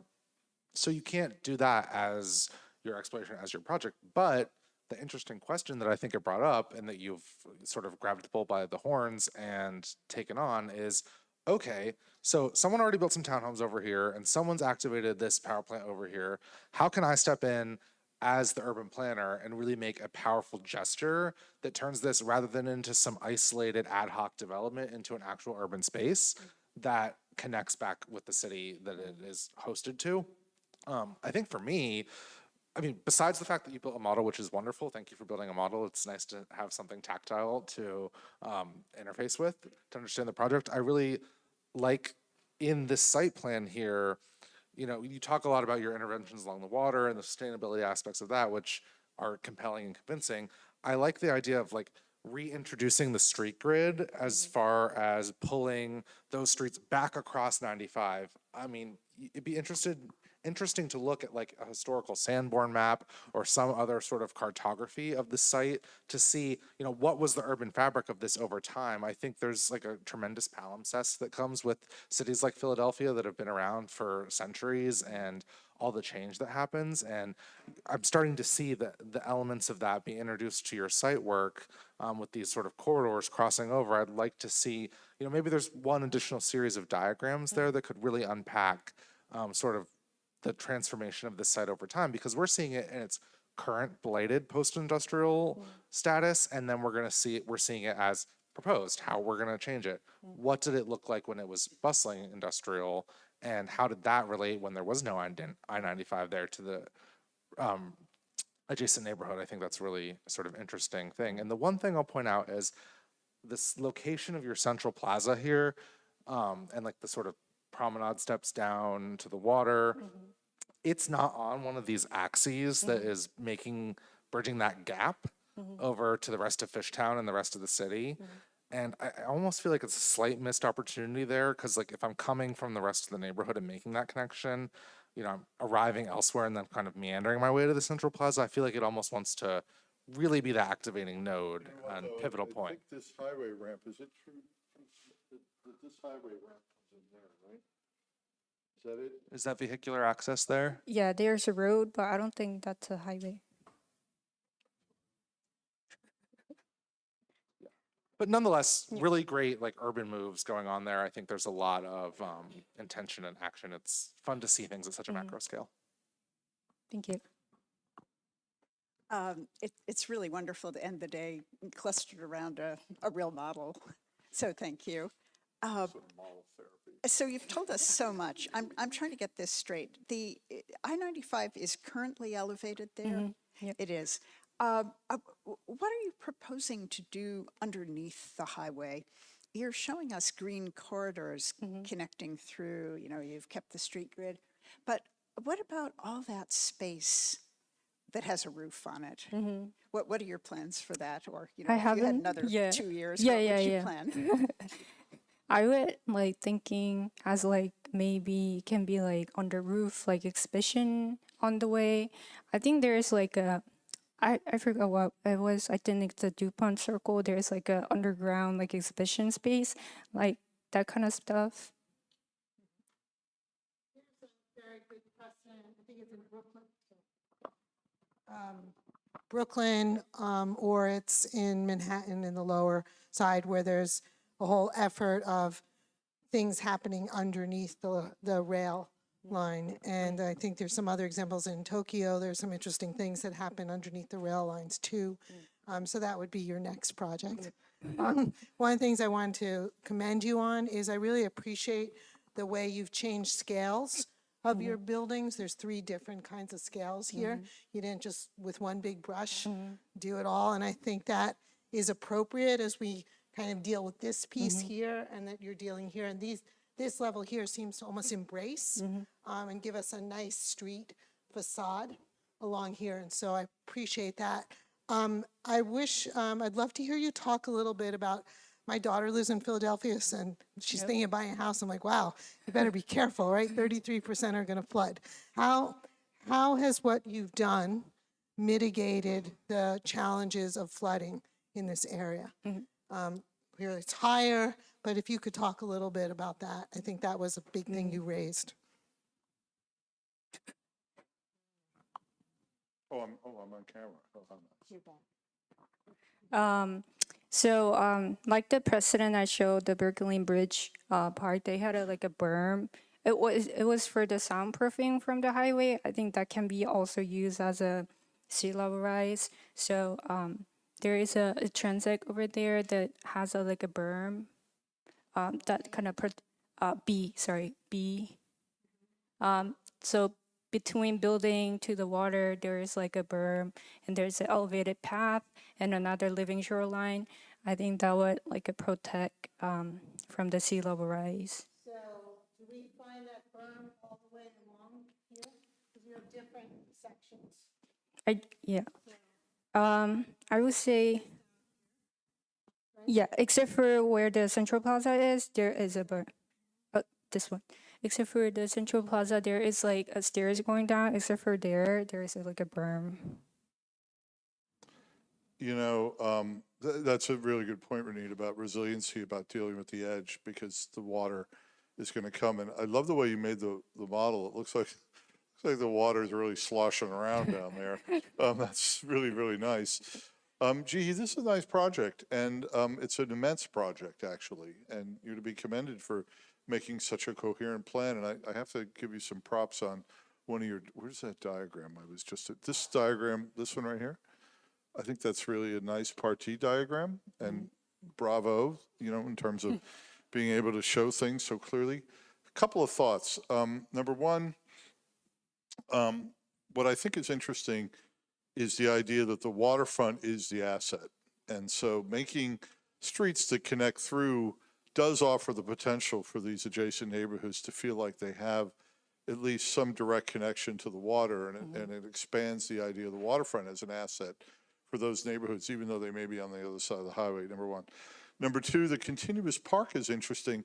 When I was first looking at it, I thought, well, gee, it seems a little bit disjointed. Then I realized how big it is, you know, and in fact, having it be so different in so many different places is actually a huge asset instead of it making the same width the whole way through. And I think that was a smart move. The third thing is that,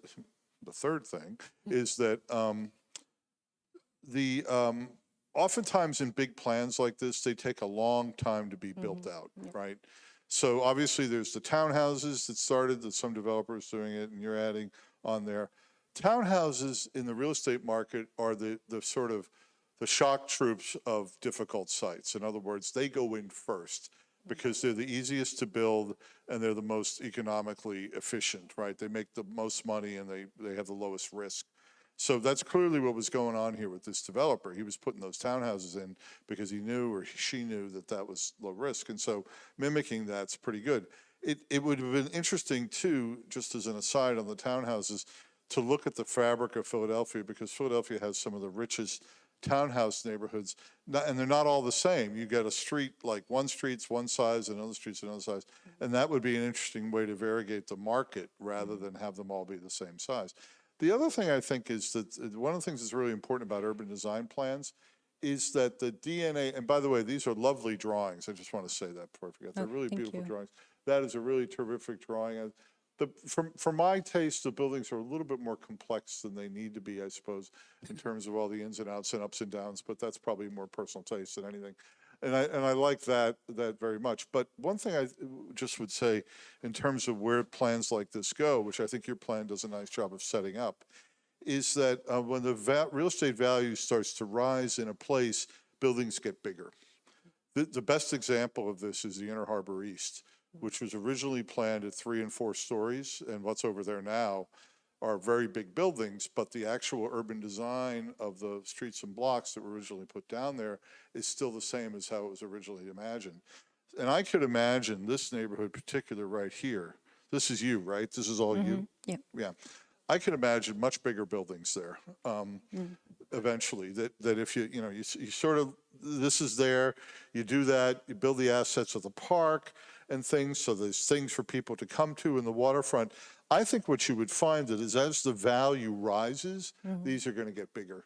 And that thing coming online would give you a good reason to do 10, 20, maybe even taller buildings there occasionally, so that the value of the asset of the waterfront is really obtained, you know, and you wouldn't really even probably need to change the plan at all. The open space network would probably stay the same. You just get bigger buildings like the Inner Harbor East, and that would be a tremendous asset. So that's one of the things I like about that. I can imagine how the value would grow over time and add more density, which would even do further and further your thesis about building in places where there's already settlement in cities and things like that. Which suggests that there could be a diagram of what happens first, what happens next, and then the rationale for why you'd be changing scale.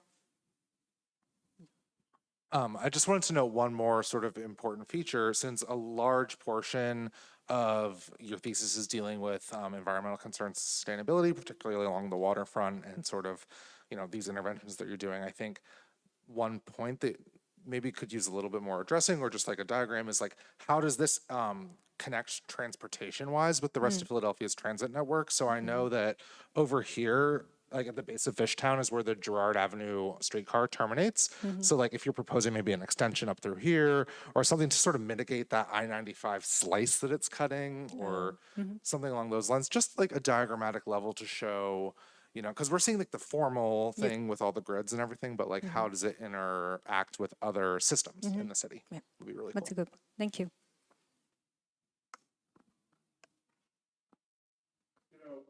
The other thing I would say too, I was thinking on a slightly different line than urban design. You know, we were sort of joking at the Amy Gardner roast yesterday about where thesis projects come from, right? And you're not from Philadelphia, are you, Jihi? No. No. You know, we've always joked that one of the things that animates thesis projects is there's something wrong with my hometown. Maybe this project will do something there. And Brian's point about you pivoting to an urban design plan from the focus on the building, I think is a really important lesson, that you found something valuable in the site. You know, and you sort of wanted to work the site in a way that added value to this building that originally brought you there. And, you know, we as architects, I think we're lucky in that we're taught to kind of follow that curiosity, you know, that this building is interesting. And, oh, and by the way, there's a lot of other interesting stuff I could do here other than mess with the building. And that, I think, is a mature, you want to say, Julia? No, okay, but that's a mature way to kind of handle thesis, and I think that's really great. And that's the point of something's wrong with my hometown, I'm going to fix it, is that almost invariably the person that's from hometown cannot be objective about their own hometown, and they become fixated on what it is they're going to do. You were completely clinical about how you handled this. You went, okay, let me rethink this. And there was actually a good conversation with Hero. This is where stepping outside of the discipline for a minute was very helpful to you. And you rethought it, and then you and Adam sat down and thought, well, it's an urban design thesis now. And it just kept getting, there was one point where we had to say, you're not going all the way up to New Hope. There's something wrong with somebody else's hometown. I'm curious, since I see that you're a dual degree candidate, what did your community planning coursework or areas of interest, how did that inform what you did here, or even how is it playing into what you'd like to do in the future at this sort of scale, if that's true? I was planning on like designing the transportation and how like pedestrian and bike lane goes. That's why I had a committee with Hero, but I haven't had a chance to like design that far. So if I have more time, I would have a more explanation of like how the transportation work, how the bike lane can be work. There's like a lot of different like intervention how the bike lane can be designed. So that's one way of like integrating planning. Yeah. Yeah. Dee, can you talk to us about when you decided to make a massive model, what the process was? Did you use other models throughout the design process? Was this kind of the main modeling effort? You know, the scale is so deliberate. And we haven't seen really very many at all, let alone models in sight. So can you just talk to us about that process and how you decided and how you designed the model and yeah, everything related to Well, my inspiration of the model was like the upstairs campus model. I really like how they use the cork and green and the wood for the buildings. So I was like, oh, I gotta make the site model. That'll be so good. But because the site is so big, if I make it small, the building height wouldn't really like change much. So I was like, oh, let's make it bigger. So the power station, it's like a 1:90 scale. So the power station is about a 90 feet. So let's make a 1 inch for the power station and everything like go on and off beyond that. And I think it's really easier to like cut the topo out of cork, like instead of using any others. So, oh, right. I think it was like 2 months ago, a month ago. I was like on a debate 2 months ago. No, it was like first, yeah. Well, when I first like say, oh, I'm gonna make this like big model, everyone's like, are you crazy? Like, why? But like, yeah, I kind of like talked to him about it. Yeah, yeah.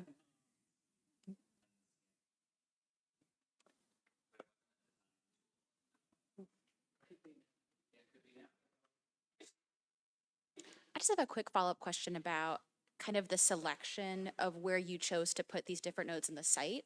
And then how within your main node, the Central Plaza, you selected the program that was going to be the draw to that area. So the programs and how I select the programs in the Yeah. Central Plaza. First, I think the Central Plaza is like at the center of the site I design. So what if we like bring people into that hub and make it like as like a learning center and the resource center for the like a climate change. You can learn about like clean energy. And then for the hotel and other like cafe restaurants, I kind of want to like explore how the sustainable strategy can be used like in the different programs. So like in case for the hotel, it's like tall, so there is like a chance to make a balcony, or there is a chance to make a like a screen, like a PV panels. That was my process. Thanks, that's a great explanation.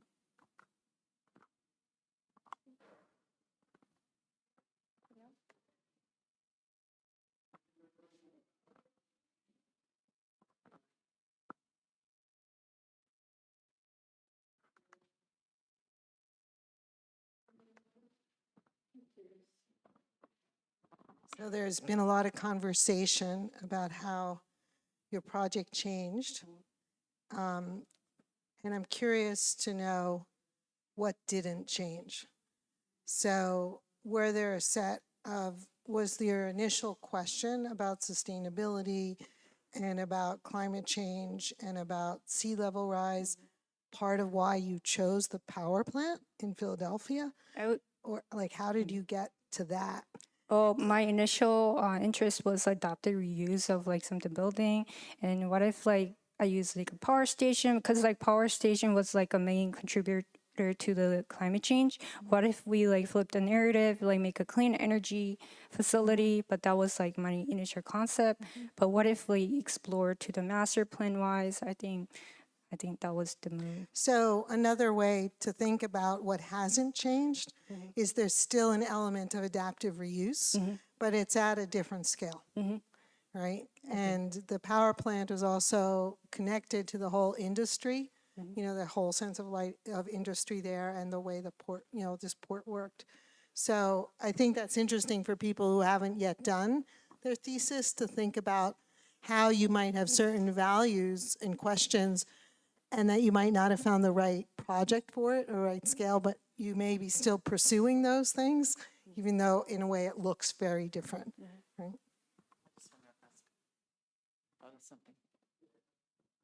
I have to get closer to your drawing so I can read the title. What is gravity energy storage?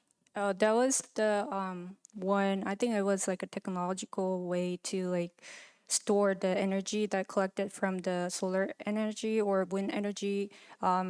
In case for the like solar energy at night, or if there's no sun, there's like no providing energy. So that storage like provide the chance to like preserve energy and then like distribute it when needed. Do you know how it works? I'm not like really sure. I'm curious. I've heard of them doing things with water in very, very big reservoirs, and then there's almost like a hydro plant, but the water gets in the reservoir by, during the day, electricity from the sun, they pump it in there, and then it can run through the turbine. I'm just curious how it works in a building. Like, that's pretty interesting. Have you seen it in a building, Ralph?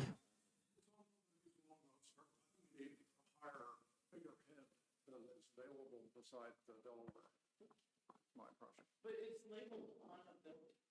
Oh, that. The top of the building, is that? Yeah. Sorry. Maybe possible. Get cheap electricity, pump the water up there. But then you have to build the building to hold up the reservoir. Well, you know, the other thing too is geothermal. Well, just all the public spaces and all that park can be geothermal, you know, and you could generate an immense amount of energy with that.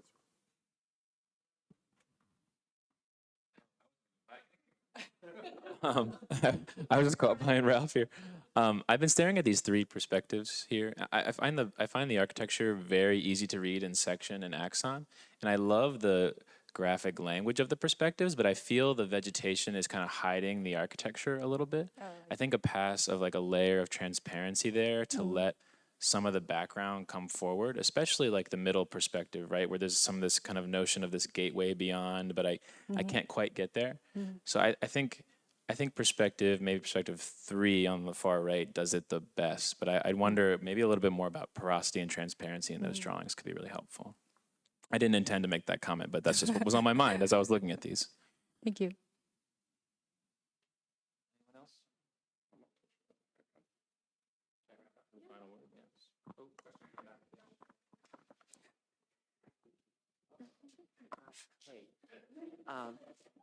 Hi, Jihi. Great to see you. You did not mention this model at lunch last month, and I have to say this is a shock to everyone. But my question is, could you expand more on the staircase? I think it's in C. I just want to know a little bit more about your concept behind that. Oh, hi. I'm Ryan Gott. I'm an alumni of the university. Great to see all of you again. See some new faces, see some old faces. But yeah, I just want to know more about. No one in particular. No, but I just want to know more about that because I feel like there's this conversation about flooding, how we prevent flooding, how we become like resilient and above the flooding. This feels like the one space that really kind of embraces that. And I'm just interested, what was the design process with this? It's just a very interesting stair. I just kind of want to hear more about it. Yeah.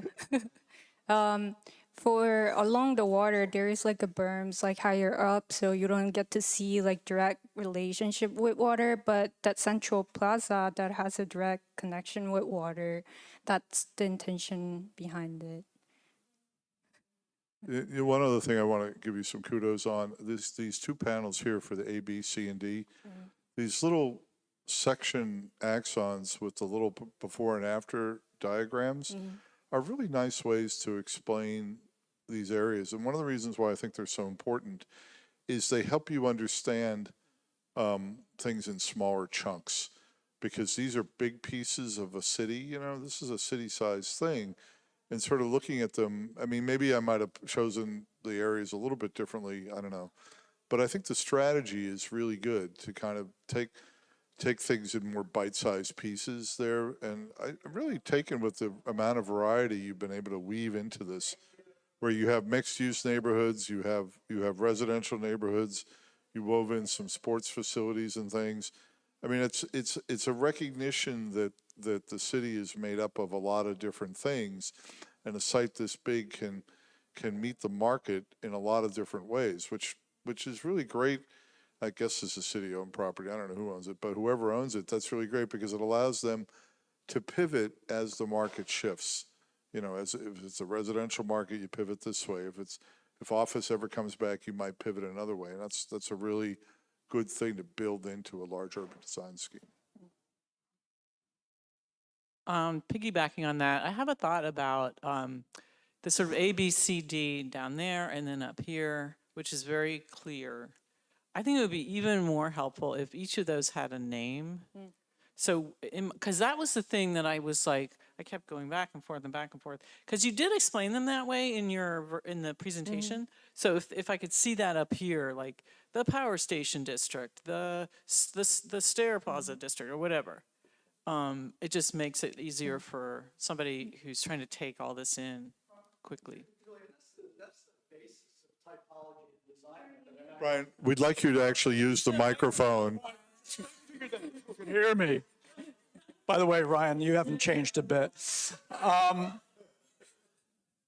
That's the fundamentals of typology. Alan Colquhoun's idea of typology and design method, which is fundamentally, if you can name the thing, you can design it. And if you can't name it, you're in a really murky place. So if there is a place that's called the garden, then we know it's not going to be a rolling landscape, because a garden implies a different finite kind of skin and a kind of urbane nature to it. And if you say something's a sort of rolling landscape, we're not going to imagine it to be in a 10-foot by 10-foot garden. It's just not going to work. So I just think that's a really important thing. If you can name it, you can design it. You want to talk too? See, we're getting ourselves going. Where's our second? Well, I think the idea of naming is really valuable. And then I think your drawings have to change, because these drawings are really showing the sections and how you're dealing at the water's edge. Whereas, if we look at them in terms of placemaking, the first one, if it was the power plant district, we'd want to understand that that one works the best. But if I go to, say, D, where you have this whole kind of waterway space, I'd really want to understand that more. Extend it or something with it. So these are wonderful in us understanding how the section is changing in the relation to the water. And then perhaps, there's another, you do have the drawings next to them of the plan, so maybe they just get a little more detailed, or so we get a sense of those places. And they might be really nice on a spread. I wish they weren't one on top of each other. I kind of wish they were in a line in another format. I have nothing left to say, Jihi, about this. Professor Adam. Congratulations, Jihi, on being the first student to get everybody to stand up during their review, which I think, thank you, Lindsay, as well. But this model is big and beautiful and really helpful, I think, in describing your project. And I know how much work that you've put into it in the last couple of weeks and how much work that you've spent this entire semester and these entire 2 semesters on getting to a project at this point. It's a project that is really about editing and trying to figure out what you design and what pieces you're taking control of. And I actually thought Ronit's question about what didn't change was really telling. And when we first met, Jihi was talking about the High Line, which is a project where infrastructure became a kind of urban amenity. And so the thing for me that hasn't changed in your project is that you're thinking about infrastructure on a big scale becoming an amenity for a city. And I think instead of just replicating the High Line, you've really pushed that idea. And what we're talking about today are all of the effects of you following that idea. And I think the question about why we started at the power plant was because we were thinking about energy. And so this becomes, but that wasn't the focus of what we talked about today, which I think is a great thing. As a planner, you snuck in a bunch of green energy solutions, and we're talking about urbanism and not that. And I think that integrating that type of thinking is really sort of what we should be thinking about for the future. I agree that there are some moments where I wish that we got a little bit more into the architecture of this, and I think a lot of the comments today are revolving around that, but you have this massive site that you've treated in a number of different and really successful ways. So I think that you're kind of advocating as an architect for being the person that can pull together these big ideas and kind of package them and present a vision that you're not the one designing every tiny little piece, but you're the person who can bring all of those ideas together and present this big plan that's looking 50, 60, 100 years into the future about what our cities will be. And that's the kind of architect I want to work with. And so thank you for your hard work all year. Yeah, good job. Thank you. Remember again, tomorrow we start at 10 a.m. And can we get one last round of applause and thank you to Grant and Molly for joining us for the whole day. You're here. And being our external critics. And thank you to the faculty who have been here for 2 days. Thank you to our fans online. There's like 2 people in the room.